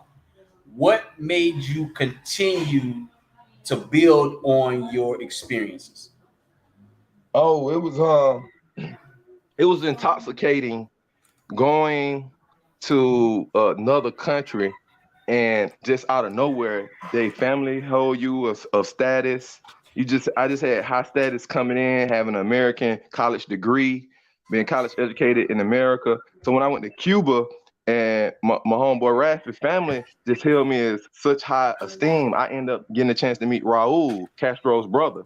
Mm-hmm. And they was like, okay, this your Black American friend, and everything that they heard about us, when they see from TV and Muhammad Ali and Michael Jordan, they know about all the Spanish baseball players that play for the Braves and stuff, and Andrew Jones. They knew about stuff like that, and I was just telling them how I grew up right at the Atlanta Fulton County Stadium, and I went to school, so they looked at me in like high esteem, like you went to American college, you're a Black American, and you made it out of that struggle.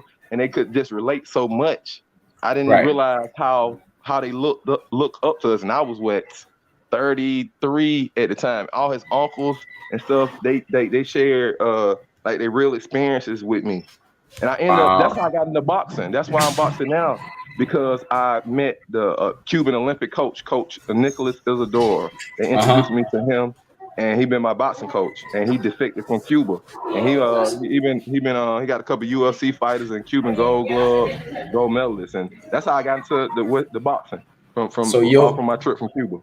So your experience from traveling got you involved in a whole other sport opposite of what you were used to. You see those boxing gloves on my thumbnail? Yeah, I saw it. Yeah, those boxing gloves you can't even buy those. Those are boxing gloves you can only get through Coach Nicholas Isidore. His name is actually on there, and it's only Cuban gold medalists and UFC fighters that got those gloves. It's only about 10 people outside of that got those gloves, and I'm one of those people. I went through a hoodoo ceremony when I was in Cuba, and one of his grandnephew was the hoodoo priest, Coach Nicholas Isidore. You heard me? Yeah, I heard you. Yeah, I had to. Yeah, that's really my coach, and I really train with him. Like he in Miami now. I travel to Miami to go train for 3 weeks in a row. Like all my boxing, I learned from this man here. I started, back from 2015. Word up. So now that you went through all of that and you ended up in boxing and all of that, how did you develop your plan for the long term?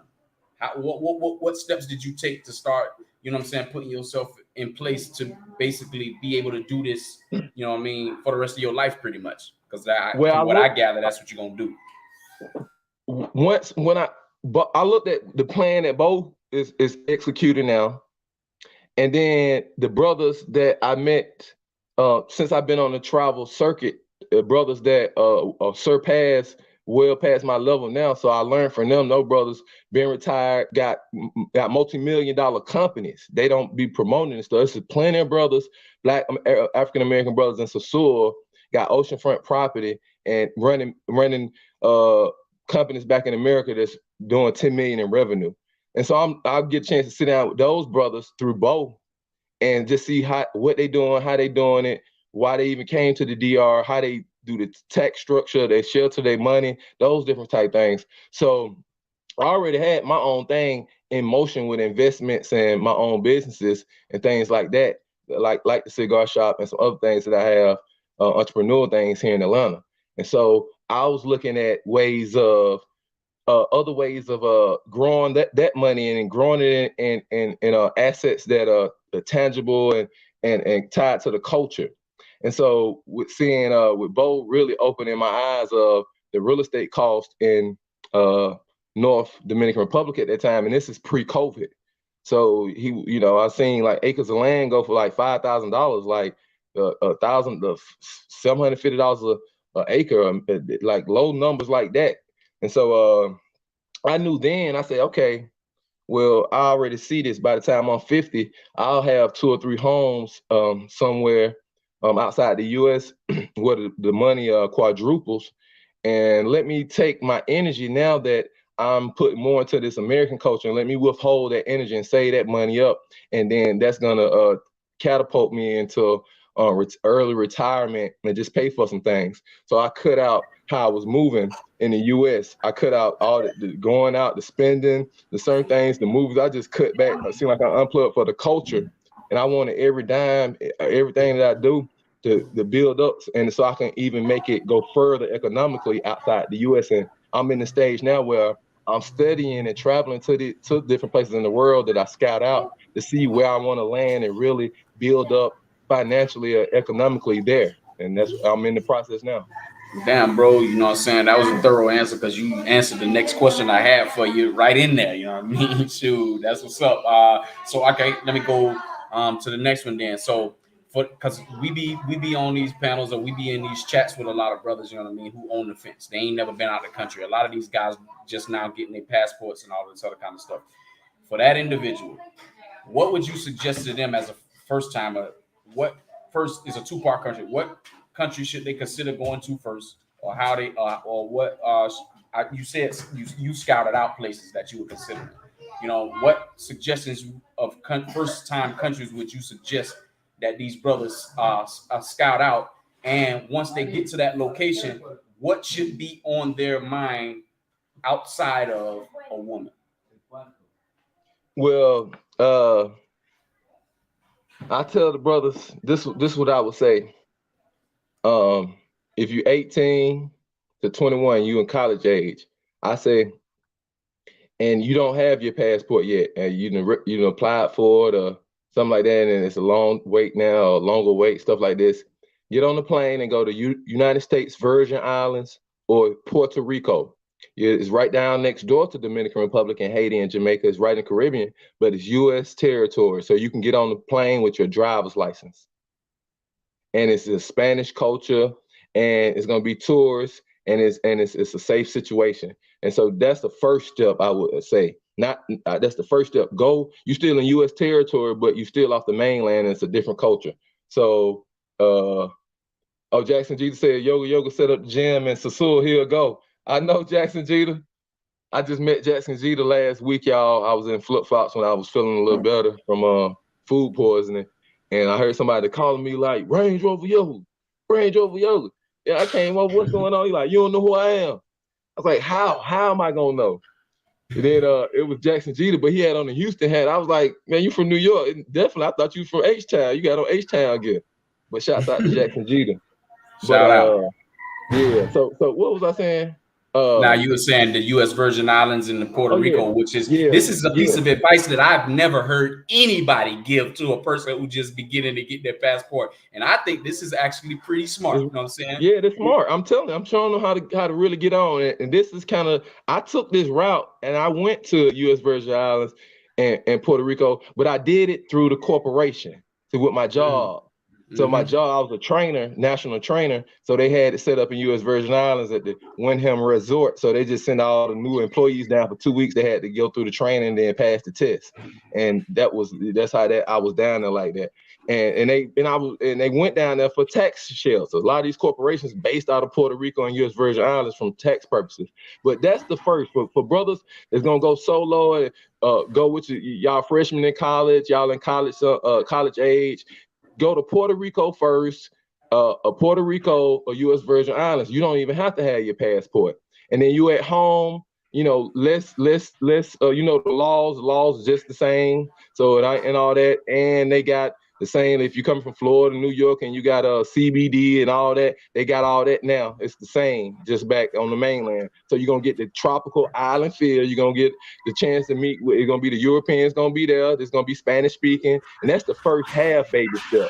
Then from U.S. Virgin Islands, Puerto Rico, then I say for the youngins, early 20s, the next stop is Cancun. Go down to Cancun during spring break. Go and experience that. If you 25, the 18 to 25, still go get on the plane. The ticket's gonna be cheap. That's Mexico. Go to Mexico. Mexico right next door. You're going right to Cancun. You're gonna have fun doing that. Then after that, the next one is then you the same as Cancun. I would say Jamaica. Jamaica and Cancun and Mexico on the same. So the next tier, hit up Jamaica or Mexico. Cancun is gonna be enough tourists there.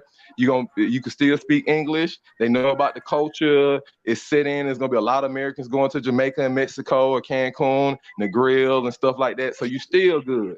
Then after Mexico, Jamaica, then you going to go out heavy, hard Spanish, Colombia, Cartagena, or Dominican Republic, or Brazil, going down. Then you go on and open all the way up. But I think you want to experience them other ones also. Oh man, that was super, bro. I got it. Everybody in the chat need to be sending this brother a cash app. You just gave them some solid game, bro. And then and I'm a thinker. I think outside the box. I And when you have never 18, thought of 19, that. they hot. You can't send an 18, 19-year-old to Sasur. They ain't gonna be able to handle that. They need to build up. They need to build up. But the best part of your game is that what you just gave them, that don't just fit the 18 to 22-year-old. That fit the grown man who ain't never been nowhere before. Oh And well, yeah, while true. you was explaining that, the other thing is that those brothers who do work online, that the company won't allow them to work in international space, they can still leave the mainland and go work in And the go to Virgin Puerto Islands and Rico Puerto and Rico U.S. and work Virgin there Islands. because Yep. you're still in U.S. territory as long as And you then on the lined up on weekend your when you time get zone. off, and here's the game, fellas. This I did it when I was with the corporation. I was with education affiliates for some strong years. They based out of headquarters up out of the tri-state DC, Baltimore, Maryland area up in there. And on the weekends, we was on U.S. territory at the Wyndham Resort at the U.S. Virgin Islands. But right, a 15-minute boat ride, you in the British Virgin Islands. Another 25 minutes, you at Puerto Rico. Another hour and 15 minutes, you in DR on the Punta Cana side. So we was taking a little shoot-off trips with the company boat and moving and boom. And we go this weekend, go over to the French Isles, and then we go here. So when you're down there, then you're gonna run into it's still gonna be international because it's gonna be so many Europeans, Australians, and all that all hitting up the U.S. Virgin Islands coming from the other islands right next door. And Jamaica and Cuba, all that right down there, it's right in the mix with everything. That's good Man, game. hey, y'all in that chat, y'all owe this brother cash app, man. Shit, he And you just don't gave me have to some get your game, bro. passport. That's with Straight your up and driver's down. license right now. If y'all look up the flights for Puerto Rico and U.S. Virgin Islands, they're low right now. All you need is your driver's license, and that's it. And you go, and there you go. And then you can get on the ferry and go. You be like, hold on, I can go over here to the British Virgin Islands for a little day pass without yes, you can do all that little stuff. Go out on the boat Man, rides. They're gonna take you to all the islands. Yeah. I doubt if anybody had even thought about this. Out of all the panels I done listened to and all of the talk shit, I ain't heard nobody gave this advice. And we got some seasoned people in here. Hell, I'm seasoned. You know what I'm saying? And I've been to Puerto Rico. You know what I mean? I'm like, what the fuck? Because that means that I wasted 5 years of my corporate time in America. Because I could have used that corporate time in Puerto Rico or the Virgin Islands. And that was the other country that I couldn't name that I went to, was the Virgin Islands. And it was all some cool shit. You know what I'm saying? Because it hit the island or whatever. But And while I was bro, there working, on the weekends we meeting. I met so many women from the other countries. Met girls from Ecuador, from Venezuela. It was so many people coming through the U.S. Virgin Islands and Puerto Rico. Those are little hubs. But I didn't realize like the rest of Latin America looks at the U.S. Latin Islands. Those are like jewels for them. So it's the shit for them to come from Brazil or Colombia or down in South America and come up to Puerto Rico. You know what I'm saying? J-Lo, them Puerto Rican and Alex Rodriguez. And so the big, Puerto Rican Americans, they make Puerto Rico give Puerto Rico light. So Puerto Rico is it might not be like a destination for black men like that, but it'd be destinations for the other Latin cultures. And I got a chance to experience that. Straight, man. That's awesome, bro. You know what I'm saying? Hell, you just threw me off. I don't even know what other fucking question to ask you no more. I think that's the best advice that was given on the show today. You know what I'm saying? Yeah. To be honest with you, for these brothers who just starting to beginning to travel and don't know where to go and don't know how to do nothing, they can get their first taste without a passport outside of the lower 48 continent, mainland, and go get that still tropical experience like you was stating in these countries, you know what I'm saying? As if they were in the international space like that as well, man. And Puerto Rico, they speaking English is the official language because it's the U.S., but they speaking Spanish. So it's gonna be like you damn near like you in DR. And you're gonna be like, oh shit, yep. And then it's less trouble. It's like U.S. less stuff to get in trouble for you. It's the same driver's license. You good. They got California and New York weed laws. You good. You saying you drink. So it's like it's a good safety net half step for brothers that, like you said, grown brothers that hadn't even traveled yet, man. Y'all can get together, go down there, just do something simple. Get 4 of your guys together. Y'all go down there instead of going to the bar watching the football game. Y'all set up the trip, one of y'all best games coming up this season, and y'all watch the game in Puerto Rico on the beach. Or the Virgin Islands, you know what I'm saying? And I used to date when I was in the 10th grade, I used to date a little girl. Her name was Debbie.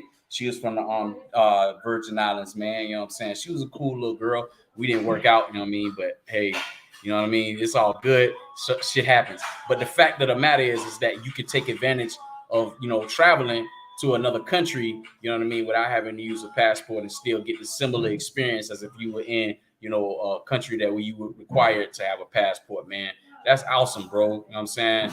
Hell, man. Okay, so I guess my last, because shit, we really don't have to give them no more game after that, you know what I'm saying? But I guess my last question is what would be the top 3 things that you would tell a person to prepare for to make a trip like in what you just described, similar, or if they already done that and they seasoned, and they ready to like make that move similar to what you're doing or what I'm doing, what would be the top 3 things that you would tell them that they need to make sure that they are on top of and have in order before doing it?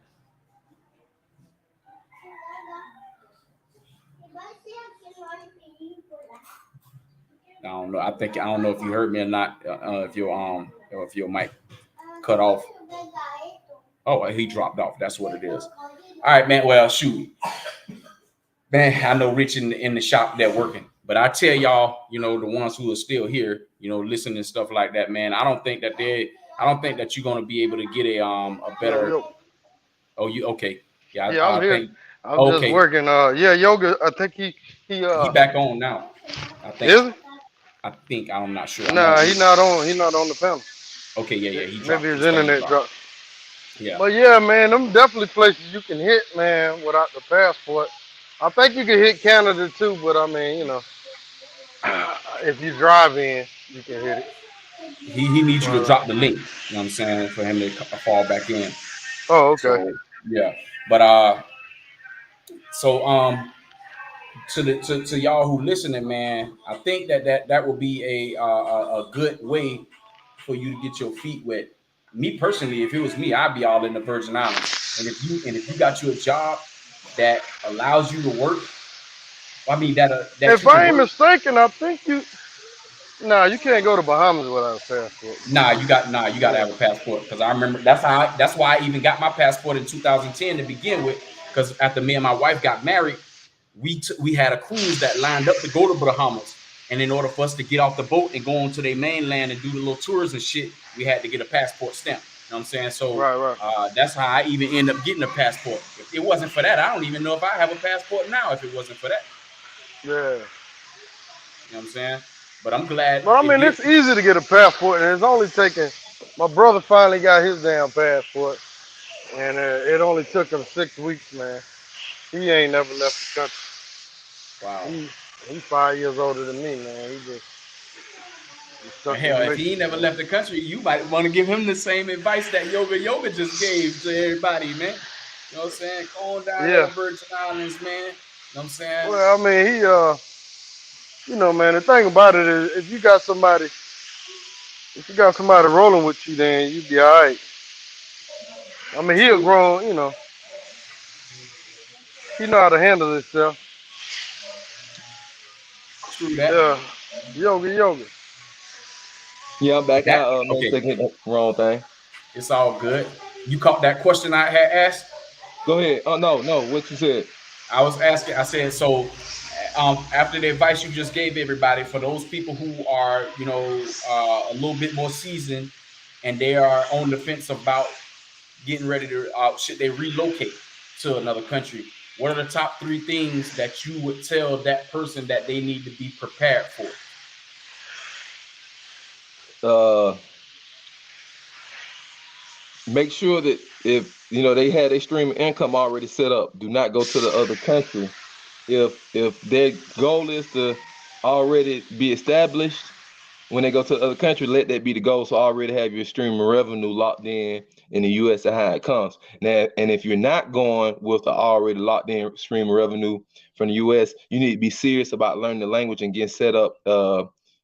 Being able to set up business and get credit lines and bank accounts now in the next country. So you need to take the language, learn the language serious. That would be number one. Number two is don't underestimate the griminess of the other culture. So don't be caught all into the beauty of the land, the newness, and all of that. Or thinking like the average Colombian is shorter than us here in the U.S. And so we thinking that they won't leave you in a bad situation. So don't underestimate. And the same with Asians. Don't underestimate none of the other cultures. And then and I say the third one would be have your same rules apply to the woman here in the U.S. the same way over there. So don't let stuff go. Don't not be yourself because you're dealing with a woman with an accent or a different culture. Have the same standards and same rules. Don't lax on your rules with women. Nice. You know what I'm saying? So they y'all have it, folks. You know what I mean? For those of who are on the fence, man. You know what I mean? And I agree. I totally agree. Especially with the first one, you want to make sure you have a stream of income because Yeah. you know what I mean. It's easy to get over here in another place and you don't have no income coming in, but you got a lot of income going out. I mean, you got a lot of money going out. I mean, you can end up homeless. And you don't want to be in no homeless situation in another country. I can promise you that because it's just not the same as in America. You know what I'm saying? Nah, It's not the shout Yeah. same. out to One of the Big one of J the main Escape. That's my one of brother the from Tottenham, London. Yeah, shout out to Big J. One of the main things too, man, I would tell a new traveler is just know that the laws in these other countries are stricter than the US, man. Just to give you an example like Thailand. Like Thailand, man, they laws are very strict, man, when it comes to different things like hitting women and stealing and shit like that. They'll put your ass under the jail for a long time. I mean, y'all see what happened to the sister in Russia. So, I mean, that's just an example of what could happen to you. Don't bring no drugs through the airport, none of that type shit. Oh no. If y'all going to DR, Colombia, Thailand, you'll be able to get whatever get if it's messing with yoga. Don't move with that. You'll be able to get that. Most of the countries got it now. Like Thailand got it. So other places got it. So definitely don't try to move with that. And that's why y'all need to be connected to the brother network so y'all know what's going on.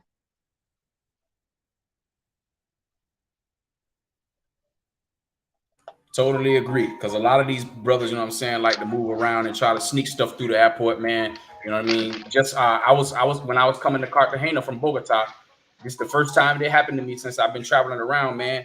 They pulled me off to the side, they opened up my bag and they went through everything. I was standing there mad as shit because I knew they wasn't gonna find nothing because there wasn't nothing in there to be found. You know what I mean? But they took my shit apart and then I had to sit there and repack my shit the way that I packed it before I left the house. They don't give a fuck. They looking to see if you breaking some rules, man. You know what I'm saying? And if they catch your ass, it's over with. They ain't gonna have no sympathy. It's over. And even if I get stopped every time by U.S. Customs coming in, I'm on the list. But I have been they did break me down like that in Santo Domingo one time. man, They took me out the line. They tried to make me take the COVID test too. I was like, oh no. And they broke the bags all the way down, flipped me inside out. I was like, okay, I guess it's because of the cornrows. you know what I'm saying? Man, So I check my bags get checked almost every time I go out the country. But a lot of times, man, what y'all gotta realize too, if y'all take speakers like I do and them lights and stuff, that set them sensors off. So they go through my bag all the time, man. Like my check bag, they you go know the through it hack, all the you know time. the hack for that. You know what I'm saying? Put that on your back. You know what I'm saying? Not the luggage where your clothes and shoes and all and your toiletries and all of that stuff at. Because I always carry a book bag and I always carry me my linen bag and stuff like that to keep that type of shit from happening. You know what I'm saying? That's the hack for that. But a lot of Yeah, the see time, my speaker so damn heavy though, low. I got yeah, that what they call it, JVL screen too. I right. don't be wanting to put that shit in my backpack, man. I put that shit in my suitcase. They can go through that motherfucker, ain't nothing in there. Yeah, I understand. You know what I'm saying? I get it. You know, I just don't be wanting to get stopped. And just like you, Yoga, every time I come back to the US, the motherfuckers pulling me to the side. You know what I'm saying? And I hate Yeah, that shit. I hate coming through Miami, man. I know the whole staff back there with the U.S. Border Customs, like for real, the sergeants and everything. Because I be moving too much, traveling so much. And now we on the thing where as soon as I get up there to the glass window and they do that and they get it orange paper, they gonna take me around so I won't miss my flight. They're gonna take me around and search the bags down at the little thing. I don't even go to the back room no more. I'm like wow. Because I've been traveling like twice a month. So I've been Mm. coming through there twice a month and they just been like, what? I said, yeah, I got a girl. I got a real girl. Yeah, man, that's off the chain, man. Ever since I got this cedular, you know what I'm saying, the Colombian ID, the last time I had to come back to Tampa to take a drug test, and you know what I mean, they ain't get me that time. But I What only are the had benefits to becoming a Colombian citizen? What extra benefits would you get? Like, would you get health care? Like, what are the benefits of going a okay. full-fledged Colombian citizen? Oh man, that's a great question. So the insurance, I was paying $30 a month when I had the work visa. I was paying $30 a month for the Colombian insurance, full coverage. I go to the ones that's in network, the doctors that's in network. I can go to them for no cost, no copay, none of that shit. $30 a month. You know what I'm saying? The best insurance you pay $50 a month. Family is like 65. You know what I'm saying? Family of 4. So the insurance is one key. I got a bank loan, you know what I'm saying, from Bank Colombia. You know what I mean? I got a Bank Colombia account and also a BBVA account. Bank Colombia gave me a line of credit, a signature line of credit of $2,500. That's what it equaled to, $2,500. But I only took it to be able to establish and grow credit here. So like when I get Yeah, done that with was smart. my businesses, right? I already have an established credit line at a Yeah, reputable bank, which means yeah. now I can solicit them for business loans. It's easier to get loans here, you know what I'm saying, as it is in America than it is in America. So now I can get a business loan, I can get another personal loan or whatever. So, you know what I'm saying, I'm just making sure that I make the monthly payments on that to establish that and build that credit. So when I do hit their ass up, you know what I'm saying, I can go and get, I'll be right now with the signature loan. They recently emailed me and asked me, do I want more? You know what I'm saying? I turned the shit down, you know what I'm saying? Because I really want to pay off the 2,500 first, and then, you know what I mean, get me something a little larger, like 5,000 or 10,000, you know what I'm saying? Like that. Because I know they'll give it to me. You know what I mean? But you got the opportunity to get a business loan.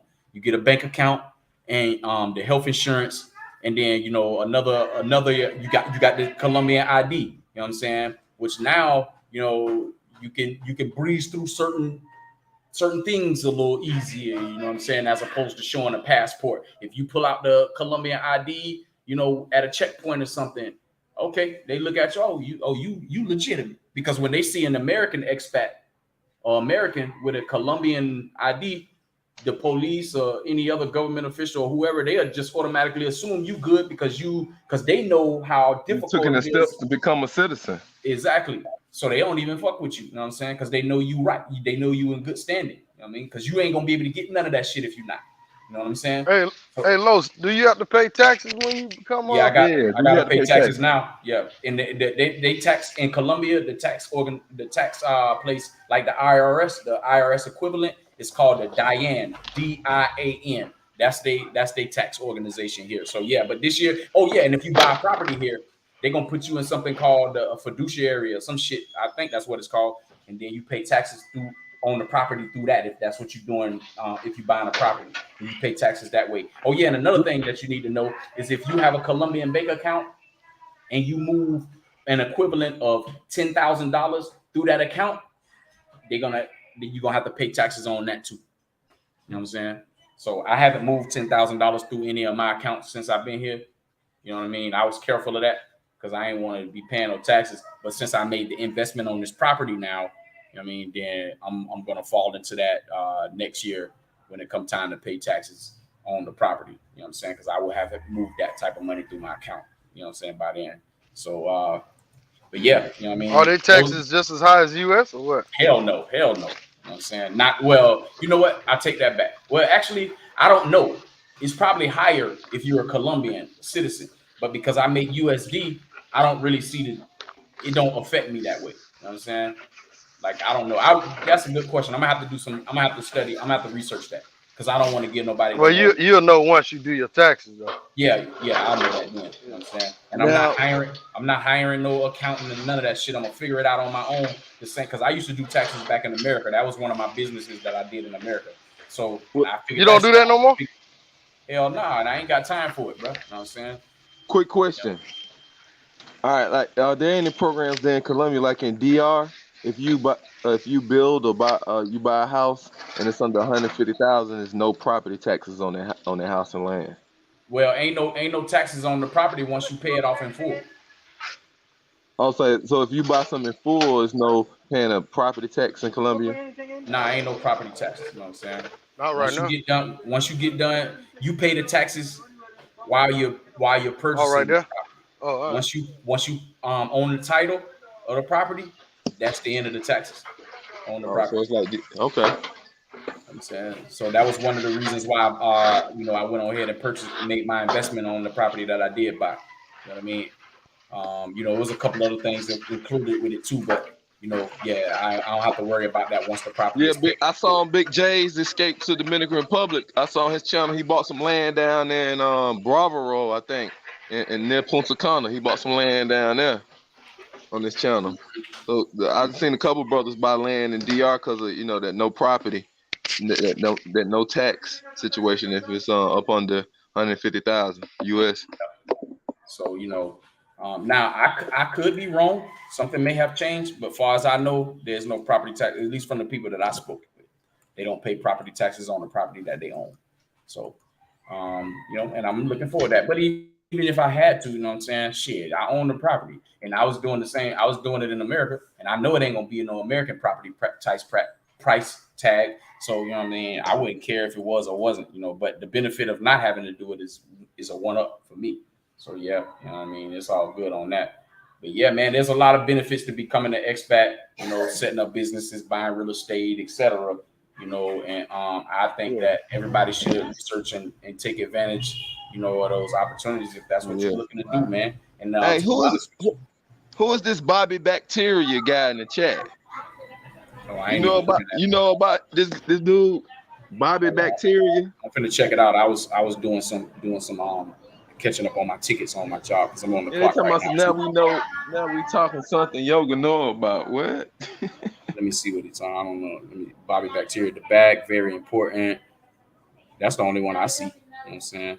Go on up a little bit Go up, further. go up. All right.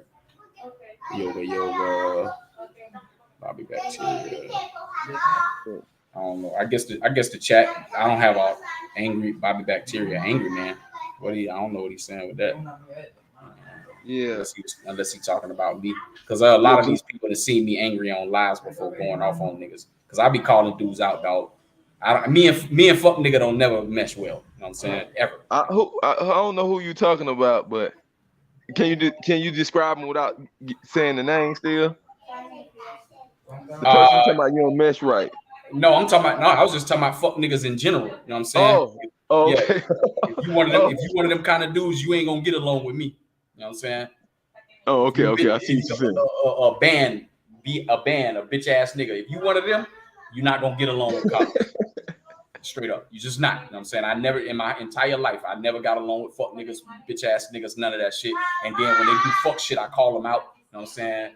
You know, I just don't want to get to the point where I'm too damn old to be out here fighting a bitch, you know what I'm saying, and not making no money off of it like you doing. You know what I'm saying? So, but I can't stand that type of attitude. I just can't. So for me, it's just something in me. I just gotta call the bitch nigga out.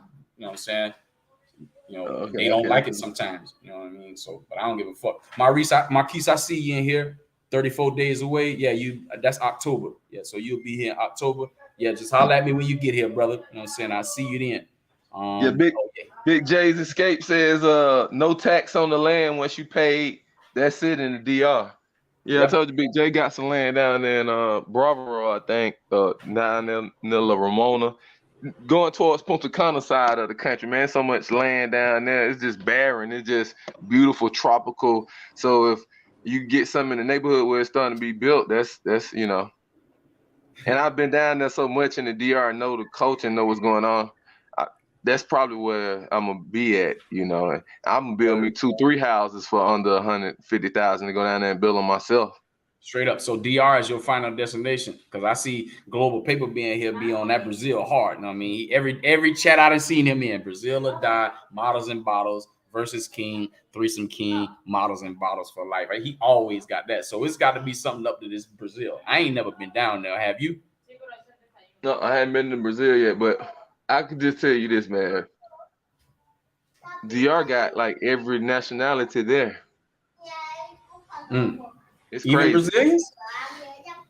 Yeah, man. Have you ran into a couple of these Chinese, Asian, Dominicans? I've seen them in Florida. I'm talking about doing real work, not no mangoes, like for real, like in the family stores and stuff. Like blew my mind. Wow. Yeah, cause I ain't never been to DR. The only Dominicans that I ever had contact with speak full Chinese, then full Dominican Spanish. It blew my mind when I saw that. I said, Lord.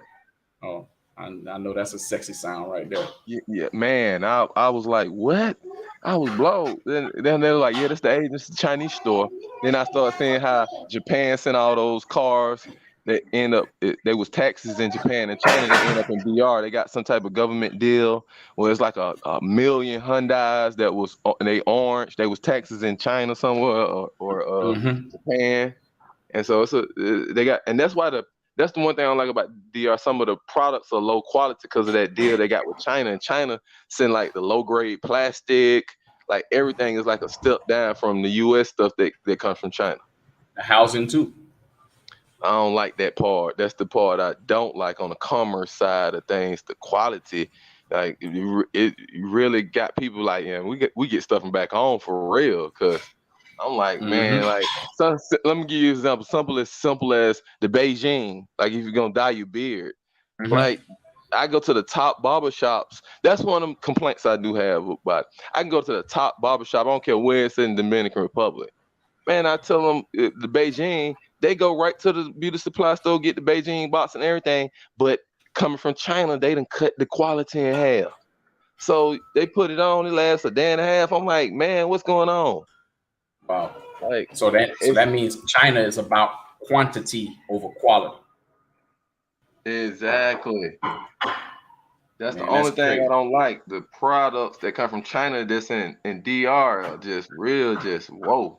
Well, since you brought up that subject area, since we talked about a lot of the pros about these countries that we done visited or been to or live in, what about the cons? You know what I'm saying? Since you mentioned one, what other cons do you have, for the countries that you visited? Cons for which country? Any country. Oh shit, the main one, that DR, don't no tax. No taxes? You mean would that be a Yeah. pro or a con? No Oh no, you taxes. said, hold on, you said cons. Yeah, the negatives. Oh, of course the water, the tap water, Okay. uh, the begging. I don't like that in no country, so I can't call that a con because I don't like that at home. I don't Right. want to see you. I don't want you on my exit that I get off of every day. My exit, the good side of town. Go on, get off my exit with that bond shit. You need to go work every day. That's how I Right. look at it. And I Mm-hmm. don't want to see that when I'm on vacation. So I don't like that aspect of it. But some of the spots I really enjoy the beach, like Playa Chiquita. It's like one of the most beautiful small petite beaches in the world. People don't Mm-hmm. know that about. You never been to the Sosúa and DR, but you go to Sosúa and DR. Sosúa Beach is beautiful. You want to see some spectacular shit, and it ain't number about 50 feet long. It's called Playa Chiquita. It's a little small private petite beach that comes out of two mountain rocks. Mm-hmm. Man, so I like spots like that. I'm really into to spots like that. And what I don't like about it is I do have to go through like the begging section to get there. You feel me? Right. All But right. I like So, that. so the begging, the That's tap that's water. a con. Yeah, that's a con. Uh, and the gringo pricing. I have to be honest about DR. I do go to chopping motherfuckers off, and maybe and my homeboy said maybe they might have sprinkled some tap water on your salad on purpose to get at you, cause I don't like when they try to up the price on me like that. Right. And so I don't like the aggressive pricing. Like you can get the DR, and it don't matter if you down at the airport in Santo Domingo or up at in Sasua. They'll just Mm-hmm. try you something crazy on the cab price. They just try you. I jump in the cab. What I normally done paid 50 pesos for, they just trying folks. It's COVID. They just, I don't know what they doing. Get another the same ride that was 50 pesos. Now he say, oh yeah, it's 350 pesos. What? Stop. Who you talking to? What? Why? Stop Right. that. Right. Stop trying it. Then, oh no, sorry, my brother. No, I was just a joking. No. So, and I had to deal with some new drivers because my driver was one driving. So I was outside of I was with some new drivers, and I don't like that, just trying you to see what they can get out you if you're gonna go for it. Right. And I get Right. tired of having this, that little piece, but that's the and sometimes that's why they know me. People know me from going to the ocean front to the private side. When I go down to DR, I just be in Hispaniola Beach or Infinity Blue. I like to be over there where the private beaches are at, because of that aspect. I really don't like that aspect, so or whatnot. But Right. but outside of that, that's mediocre to in comparison to the overall experience. Overall experience. Yeah, but it's gonna be cons with everything, you know what I mean? And in Yeah, addition to what you just said, I'll add to the fact that, like we spoke earlier, it's kind of if you want to buy, if you're gonna be living out here in these places, depending on where you are located, it's harder to, if you're a bigger guy, what I'm saying, it's harder for you to find clothes that fit, shoes that fit, what I'm saying, stuff like that, and in those situations where you would just mention the gringo price, people agreeing will price you because now they want to help you because they want to make the money, but they're gonna overcharge you because they went out of their way to quote unquote help you. You know what I'm saying? So the fact of you having to go through that situation with clothing and shoes, and I'm talking about to all you brothers who I'll say 5'10" and taller, and you probably about 200 pounds, and you wear a size 10 and a half on your feet or bigger. You know what I'm saying? It's going to be difficult if you live in these countries to find clothing and shoes, what I'm saying, that fits you properly, you know, uh, uh, to, to, uh, to be out here. So you might have to, look at alternative methods or bring you enough clothing When you move, for an example, for me, I brought damn near my whole closet of what I had, and I didn't even really need to do that. I ain't bought no clothes and shoes. Well, I bought 2 pairs of shoes since I've been here, but I ain't bought nothing. I ain't bought no clothes since I've been here, and the reason why is because don't nobody really give a shit about that. You know what I'm saying? I did an experiment one week, where I wore the same shorts and t-shirt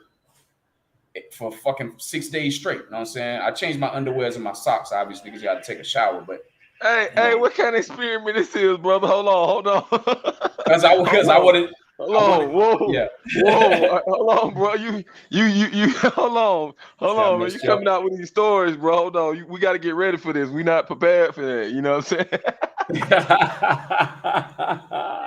No, man, we ain't doing them type of experiments. No, brother. We might have to put the brakes, man. We might have to get on you, man. We don't know about that, man.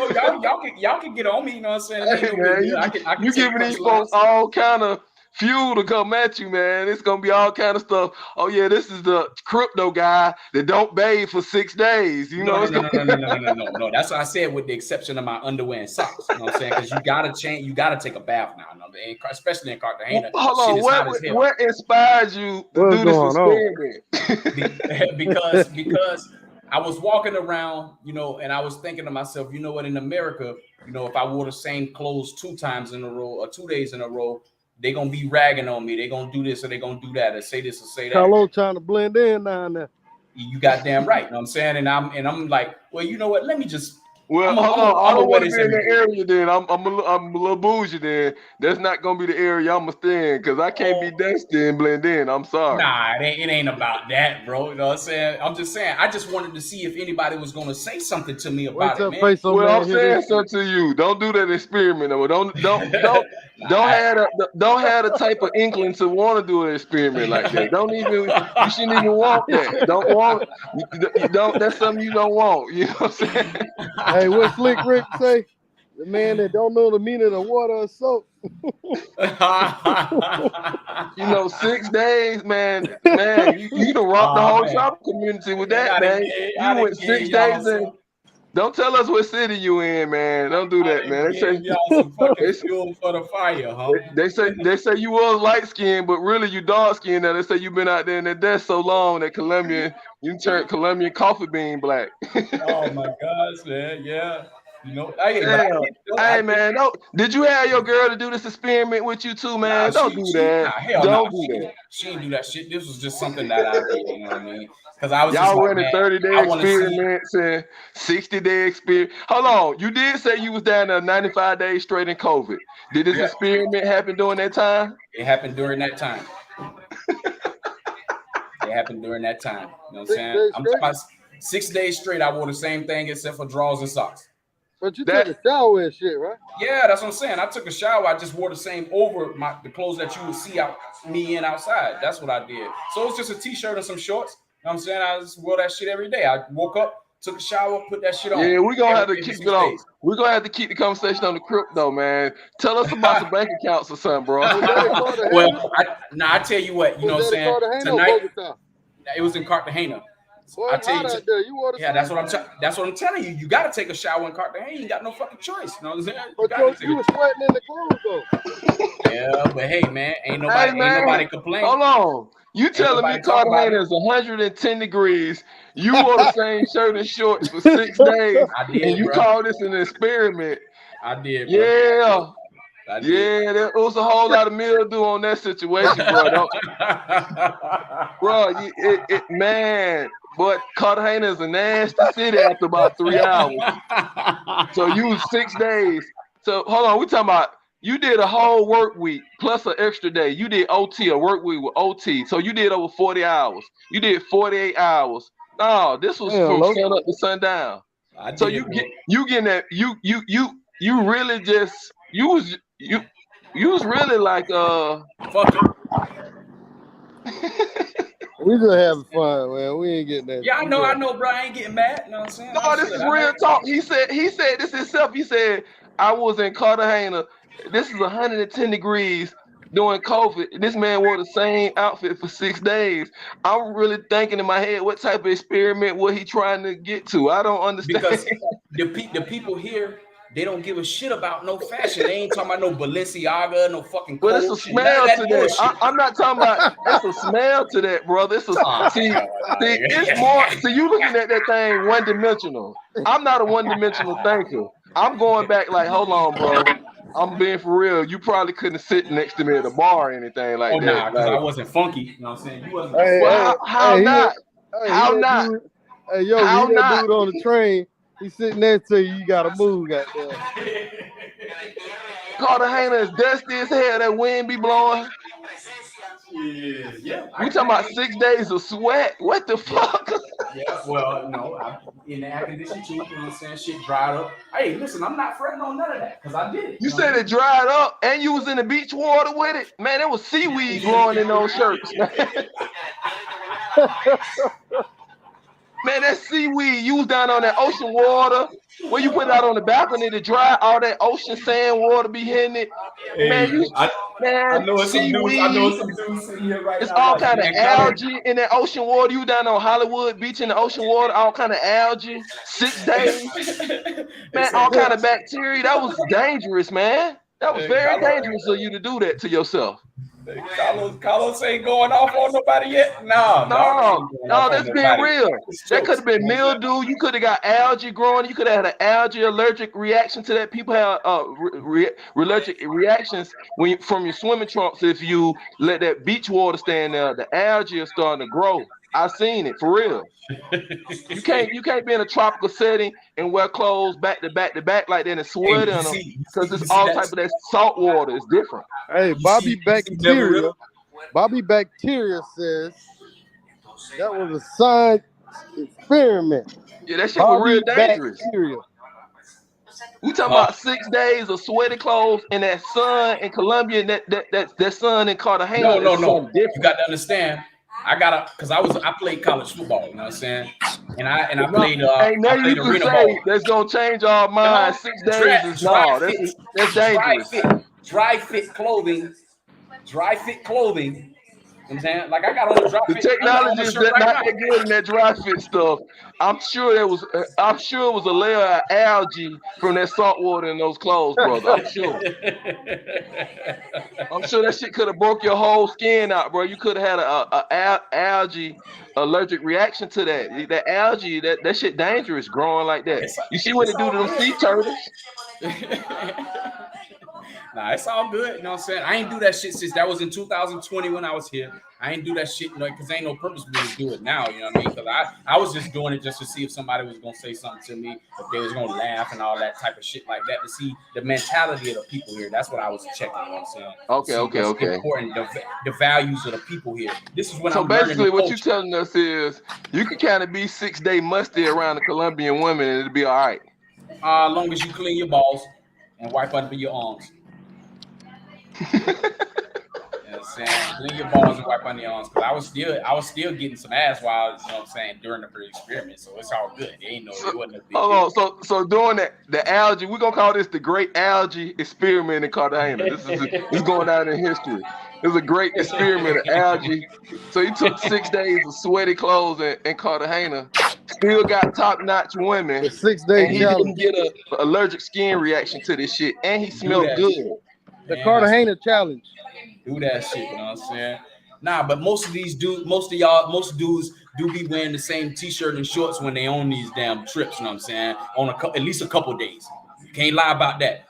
People done woke up and put on the same shit they had on yesterday. No, bro, no. People done did that shit before. Trust me, people done did that shit. They might not be bold enough to admit it like me, but they done did that shit. Man. I done made y'all day around here with this shit.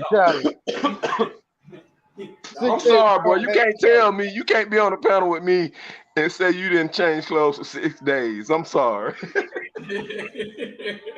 No, it's all good. But yeah, that was the one and only time I did that shit. I ain't doing that shit.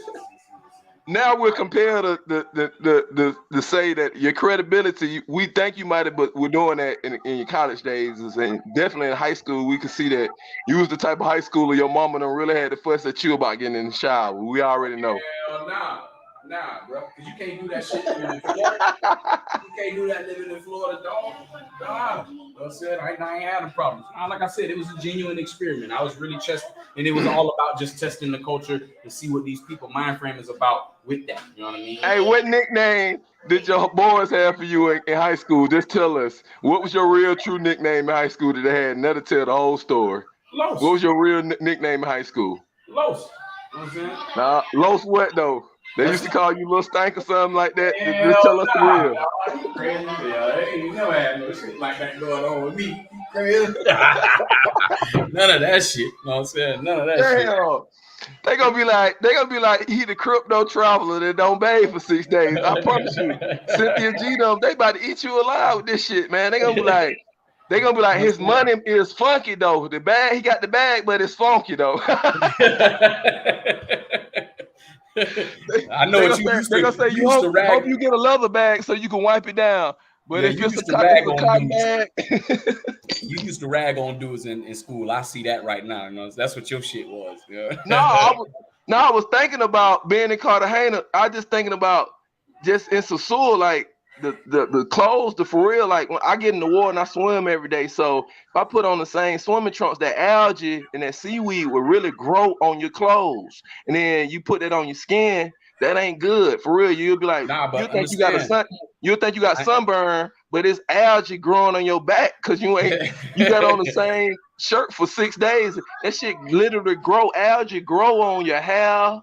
You know you can't cotton organic stuff. You got to be in the beach water for that shit though. You know what I'm saying? But you out there on Hollywood, on dusty ass Cartagena, Hollywood Beach, all that ocean water, sand blowing up in your clothes, you sweating. It's 110 degrees, 6 days, and you said it's an experiment. What? Yeah, nah, because you got to understand, there wasn't no damn beaches open during COVID. Well, you might be better off telling us, look, I was fucked up. I ain't have my luggage. It was COVID. The airline lost my luggage. I had the same clothes. They ain't have my size down there. But just to do it as an experiment, it's like, God damn. Well, we know who ain't gonna be doing no damn, you know what I'm saying, experiments right here. And I see you, Marquise, in here. You going in with the jokes. Hey, Big Mike, I talk about some of the peso man. If the peso man if he make a joke out of this shit, trust me, y'all gonna see me back on his motherfucking panel. You know what I'm saying? But you said it so easy though. You said it real smooth. That's why I was like, he said it real smooth. He like, I was down in Cartagena, bro. You know what I'm saying? It's real hot down there. You know, it's humid. But I did an experiment. You know, I was really just testing the people, you know, like, I didn't, I kept on the same clothes for 6 days. You know, I just rocked it like that, just blended in. I wanted to blend on in. What? Hold on. Hey, it's 110 degrees. That's dangerous. Yeah, brothers, y'all, public announcement. Brothers, seriously, you out there in a tropical area like that, the disease and the bacteria is different because it's hot all the time. Do not do that. Try to stay with clean white tees every day. Try to wash your sweat rags. A lot of the big brothers, they carry the sweat rag with me when I'm down and I'm walking like that in the DR. So try to change out your sweat rag every day or wash that thing and have your girl wash it at night in the shower and hang it out or whatnot. Cause it's real down there in the tropics when it's 100 degrees plus, you know what I'm saying? And it's real down here in Cartagena because shit, it's fucking 92 degrees out here right the fuck now. You know what I'm saying? It's hot as hell out here right now. So, never will I do that shit again. I'm just letting you know. Yeah, don't do that. Yeah. Don't do that one again, bro. That was just a one-time thing. Man, I don't know. Is it me? But brothers, y'all getting to Colombia and y'all doing wild stuff. Queese live in the streets of Queese. He almost got jacked the other day in Cartagena. What? He was showing the footage. They ran a scam on him and tried to grab that gold necklace he wearing. He down there in Cartagena with the gold watch, gold necklace. He got a fucking gold necklace on for? Yes, he got crazy. A skinny one. Yeah, so we replaying it last night. He knew that they grabbed at his neck and his towel and stuff, and then he got it on camera. So Queese down there wearing gold necklaces. You down there gonna kill yourself with bacteria. You wearing the same clothes for 6 days. Y'all go to Colombia, y'all doing shit and y'all don't be thinking, man. Y'all get to Colombia. The women are that beautiful. Y'all like, I can wear the same clothes for a whole month. The woman's so beautiful. Lord, it must really be heaven. Come on down here and see. know what I'm saying? This is Damn. a challenge. Y'all do a 3-day challenge, you know what I mean? Wear the same clothes for 3 days in a row and see if anybody say something to you. You know what I'm saying? Just don't get in the beach water. Nah, y'all don't do that. I don't roll with that. No, y'all don't do that one. Nah, don't do that. Just don't get in the beach water, man. That's all I'm telling you, though. Don't get in the beach water.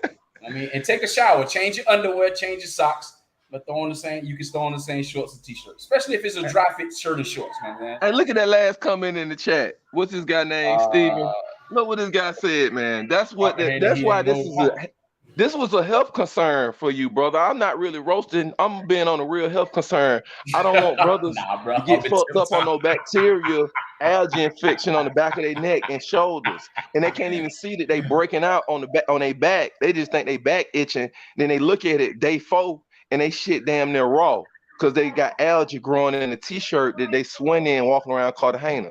And y'all know y'all doing extra sweating when y'all in Cartagena when them thick chocolate Colombians on the strip and the clock tower and all that. Y'all can't be wearing the same clothes. You done sweated in that same day. Then you out dealing with chicas, you drinking, little beers here, walking here. No, that's very dangerous. Very from a health concern. All kind of algae could be growing. And you know. So now y'all got all kind of lessons today that's off up in the chat. Y'all got all kind of lessons. You know what I'm saying, with this, especially now that the funny part with the health concern. Not decide to leave America and then drop your standards of how you handle with your clothes and dress and just, hygiene. Don't do that. Outside of America is not the place to try that.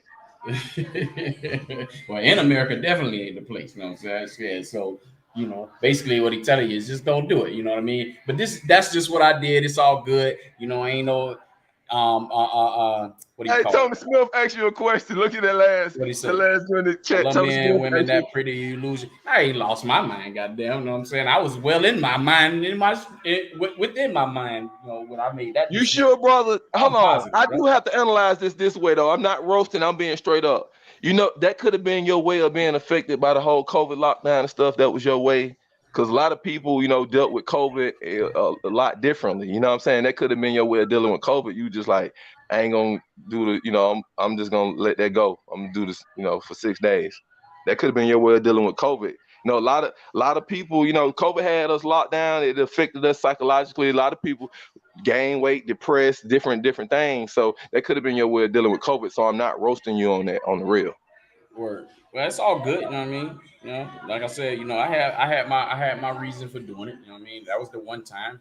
I that's not no shit that I never did in life. You know what I'm saying? So yeah, that's it. So that was just it. So it's safe to say, like, white boys, like, they be like go to get a Russian life and stuff. So hold on. What I'm asking is, like, so you grew up so bougie and so well off, it was just like a rush or a thing at one time bucket list. You like, I want to bomb it for 6 days in a row around the most beautiful women on the planet, damn near. I just want to go straight trash can with it. Like, back of Wendy's. Like, on I-20 Glenwood, Columbia Drive exit is one guy that just, he stay off the exit. Like, you just want to do it. So you chose the most beautiful, the place where all the women in America are mocking them, getting all this weave and stuff, trying to be like them women. And you chose to go there and do this. And you felt like this is a bucket list thing. Really tell us about, because this is a unique travel story. Like, what, how, where, why? Well, like, I mean, it ain't really, like I said, literally, that was the only reason why. It was an experiment to see if somebody was going to actually say if they really cared about that shit. And then my girl, she saw what I was doing, you know what I'm saying? She didn't say shit. And that's the other thing, because if you did do it, and you wore the same thing every day, and you dealing with one female, and she's still into you, you know what I mean? How she is into you, and nothing changes because you wore the same thing every day. Then you got you a solid ass woman, you know what I'm saying? Because she ain't worried about what the fuck you got on. You know? She ain't worried about no fucking clothes and shoes and how you look. You know what I'm saying? Like in the streets with Keith around here wearing chains and shit about to get robbed, you know what I'm saying? And stuff like that. All that shit don't mean nothing, you know what I mean, to these people. So why dress like that? So literally what you can do is just dress in a plain ass t-shirt, some regular ass shorts, ain't got no name on it. I mean, you could damn near wear shoes that ain't no name brand shoes. Okay, well, you advocated, though, You said don't do the 6 days like you did, but you did advocate for 2 days. You like, you're gonna do But this that's two just, days. I No, say this people do that regularly. People do that no, shit. no, Trust we me, can't I play with that. have. What I have to do is, no, that cannot be. That cannot. That's not the standard for us as traveling as black man from America. I'm sorry. We change. We wear fresh clothes, fresh white tees. We're gonna do that every day. We can't 2 days. That's unacceptable. That's what I'm saying. That's not the. That's this. This was an experiment. This was purely an experiment. This is not the culture. This is not how we do it as travel guys. No, we can't. We the cream of the crop. We being fresh every day we can, and that's every day we breathing. That's the new motto. I'm fresh every day I can, and every day I'm breathing. So that's how we want to do it. That's the standard. But now what does it come into question is, you know, you put your girl through that. Those clothes did have a smell to them. That might Now, have been a little form of abuse. And it's the first case we might have of this, of travelers abusing women like this. But that is a mild case of that. That's for 6 days. And we know your body not used to that environment like that, because oh no, that's my still a body, different. my body used to this environment. You got to understand the climate of Tampa, Florida. You been to Tampa, No, it's Tampa still before? not like that Cartagena though. Nah, See, it's Cartagena don't running have neck and those. neck. It's Cartagena running don't neck have and them neck. chemtrails. Cartagena don't have them Oh chemtrails well, like Florida. yeah, that's true. True, So you got chemtrails. that NASA down there in Florida. A lot of shit blocked out. Florida supposed to be burning up like Cartagena, but we think it's hot, but it ain't really how it used to be. It used to be different in the '80s in Florida. I don't know if you grew up like all the Yeah, way in Florida. Yeah, yeah. I I'm grew up talking. all the way in Florida. I used to be down there in Pahokee in the Oh, '80s yeah, I know in the about that muck, bit around in the there. muck, Yeah, Belglade, you know what I'm saying? down there Pahokee and running, racing the every South day. Bay. Yeah, I know Yeah, about down there racing in the muck, barefooted and stuff like that. I went down there, them boys playing football. They were like, oh, I'm like, how everybody fast? Y'all grew up doing this? Oh it. Lord, everybody fast. Mm-hmm. So that heat was different. I know. And then Yeah. once we done learned so much with the internet and the invention of the internet and stuff like that. We see like the chemtrails, how they blacking certain stuff out. And then once we traveled, that's when I really started realizing what they doing in the US in the skies. When you go to Mm-hmm. travel and you get outside the US, then I'm like, no, it is a different type of heat because all that other stuff ain't in the air like that. Mm-hmm. Yeah, you have all the So different particles and all that shit going yeah, on so I down know there, you you was know. extra sweating. So you talking about 6 days, but really we got to look at this in a real rational manner. Because they don't have the chemtrails like that in Cartagena, your 6 days was really like 12 days in the US. Because US, if you did it in the US, the amount of time it would have took your clothes to get that amount of, bacteria and algae growth in it, it would have took about 12 days in the US. But down there, because it's the no chemtrails, it's only about 6 days. So in real, we got to, just like we do the conversion with the money, we got to do the conversion of how that level of funk that will be on those clothes. So to really in US, bring it back to US standards, that was about 12 days you ain't Another change 12 clothes. days. Yeah, that's the conversion rate back the other way. Yeah. So we really got to look at it because they don't have that type of pollution. So we convert that back to the U.S. funk level. Yeah, you went about He 12, say, 2 weeks. You US. went about 2 weeks without doing something like that, and that's past. And if we look at it in the real light, converting it back to the U.S. standards, that would be 2 weeks of you wearing the same clothes. We would really say we might need to get you some counseling, brother. You might need therapy. Oh That's shit. passing the experiment. That's therapy. Yeah, Shit. that's therapy action right there. You might, how you doing? I don't want you to be in that space in your life again where you want to go 2 weeks without changing clothes. Oh nah, we good. We good. You Ain't no know, more of them spaces. You know what I'm saying? yeah, But let me plug this in because somebody did say something, you know what I mean? So we can switch it up a little bit. You roasted me for about 10 minutes straight, bro. You know what I'm saying? So, but yeah, I it had to. You tried to say yeah, that so cool and just make that a standard. We had, you was asking for that. You really it's all you good. was trying to see if I'm up on my toes and my sharp. And yes, I am. Stuff like that can't roll. You definitely But yeah, read validated the that. chat. Read the chat. All Go right, ahead. so hey Jay, I just see your message. What's going on with you? Just so y'all know, he plugged in talking when he said explain crypto tonight. Y'all come over to Kings and Dreams channel. We got Bet Out of Debt, Todd Allen, and myself, along with Kings and Dreams as the host. We'll be talking about, you know what I mean, how to protect your money on that channel right there. So, you know what I mean? That way, once you learn the different strategies because all three of us got different backgrounds.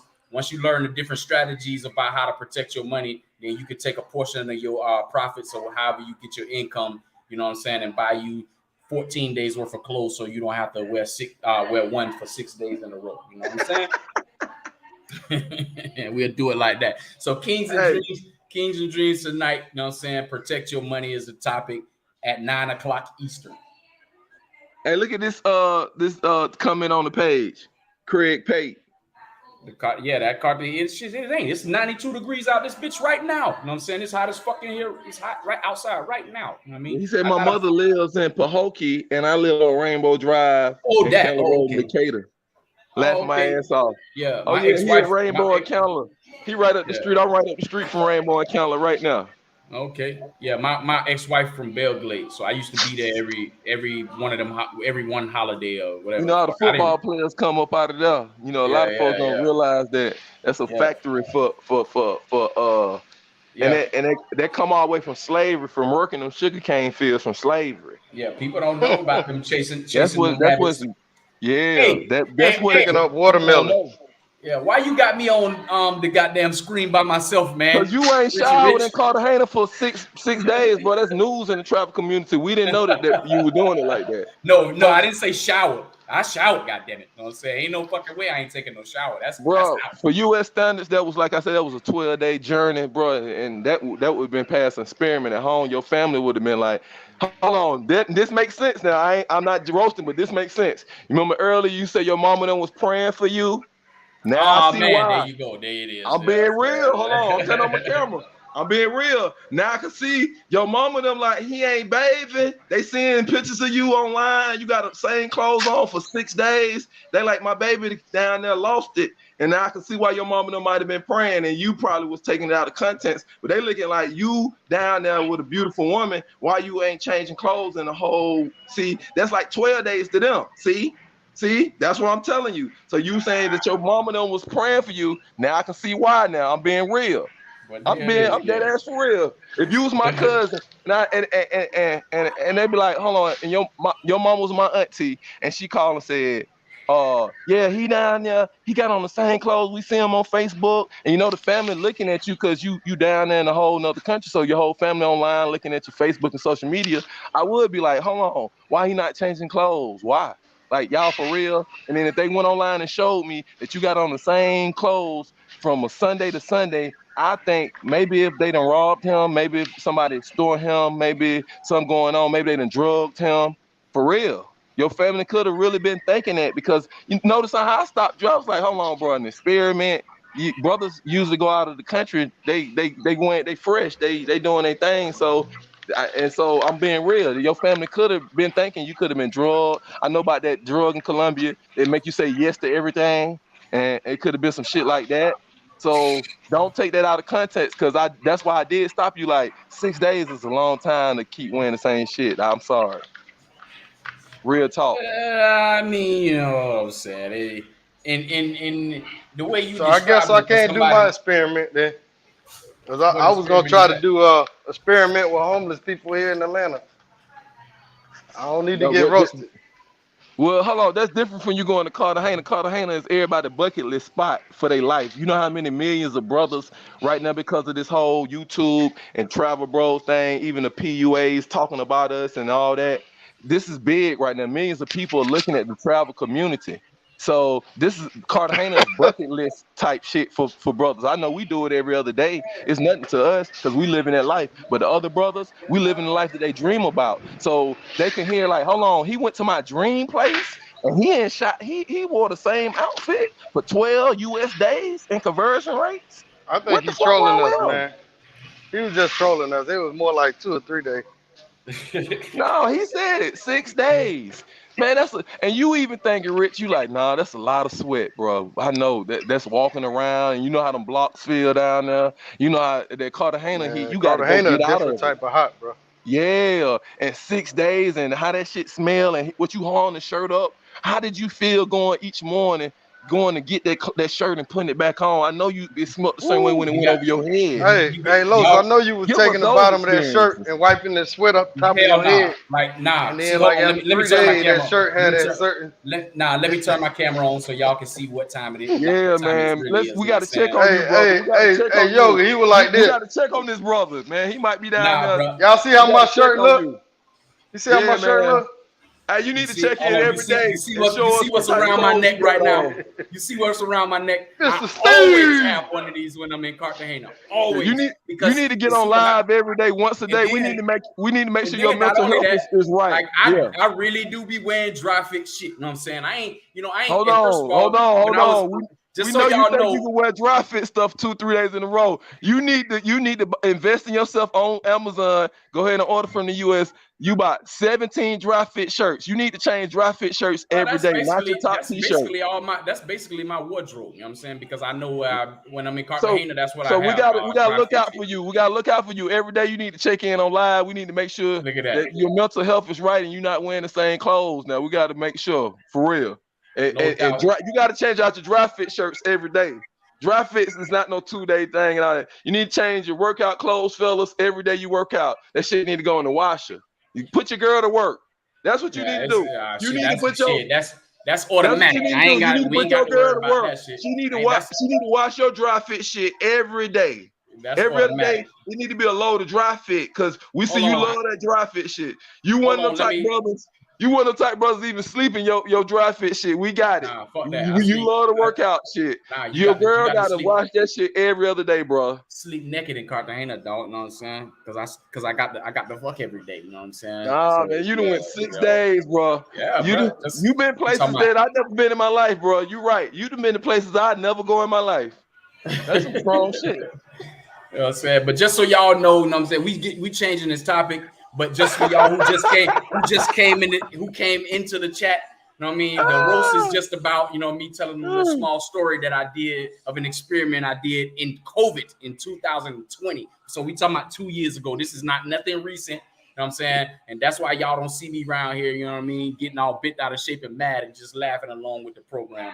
So you know what I'm saying? Basically, the point is that don't y'all try this shit at home. You know what I'm saying? That's really what he's saying to you. You know what I mean? But that did make sense. I you know, I'm an analyst and I'm a critical thinker.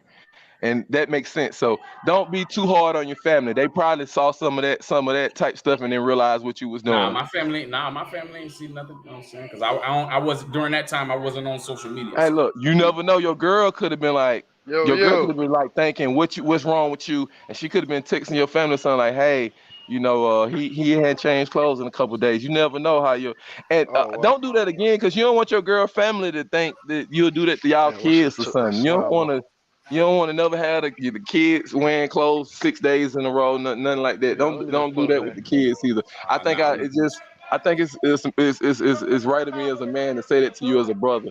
I shouldn't have to say that, but don't ever do that with your kids, man. Have them fresh clothes every day. We goof around here, dog. It's all good.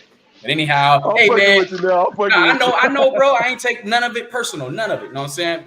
No, because you really did this. You really did this. You did experiment. At least you was always in Cartagena with he all did it for us, where man. You could do it. He did the experiment for us. That way we ain't got to do it. Yeah, so all y'all need to know is if you end up wearing the same clothes a couple days in a row or whatever, ain't nobody gonna say shit to you unless you're American and they see you. That's what that is. You know what I'm saying? But anyway. So Los, what did you get out the experience, man? What was the result? Like I was saying, from the whole jump, you know what I mean? I did it because the reason noticed it? Yeah, man, that's the whole reason. Because during that time, I'm like looking at the differences between Americans and foreigners, you know what I'm saying? And I'm looking at during that time, I'm looking at, damn, man, that dude right there had the same shit on yesterday. Because he is as American, like how Yoga was sitting doing the roasting, right? Americans look at shit like that. That's like a big deal. Hell no, bro. Ain't nobody say nothing to me the entire fucking 6 days. Nothing. You know what I'm saying? Like, and then I'm looking at people out in the street. That's what made me say, let me try this shit. You know what I'm saying? People coming in, they coming outside. I'm looking out the window. Damn, that dude had that shit on yesterday. Or damn. All right, I'm gonna try the same. Okay. I'm gonna try the same experience, y'all.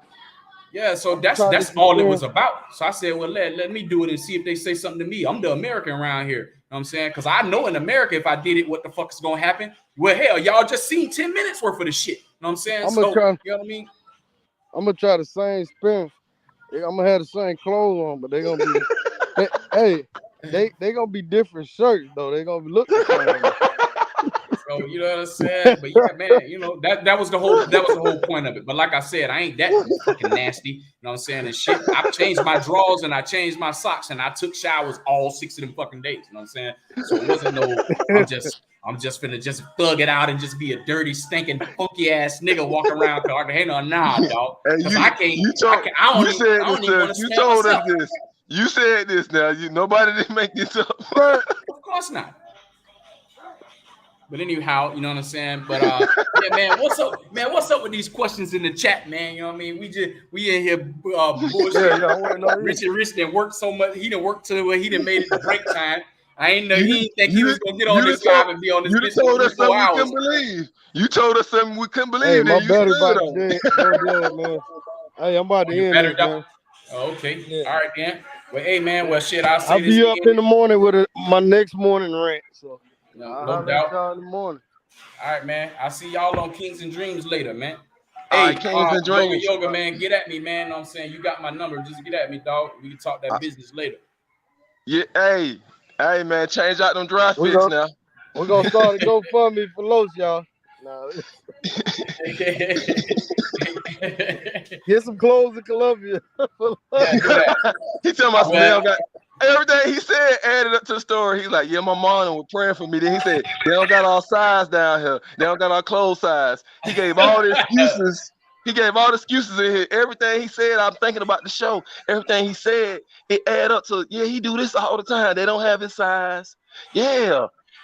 Boy, you can't be sleeping no 4-5 days in no dry fit, man. I'm sorry, but Under Armour, the technology is not that good. I know they promote it and all that. No, it's algae, man. Stop that. All right, I'm out. all right, man. We'll see y'all on Kings and Dreams.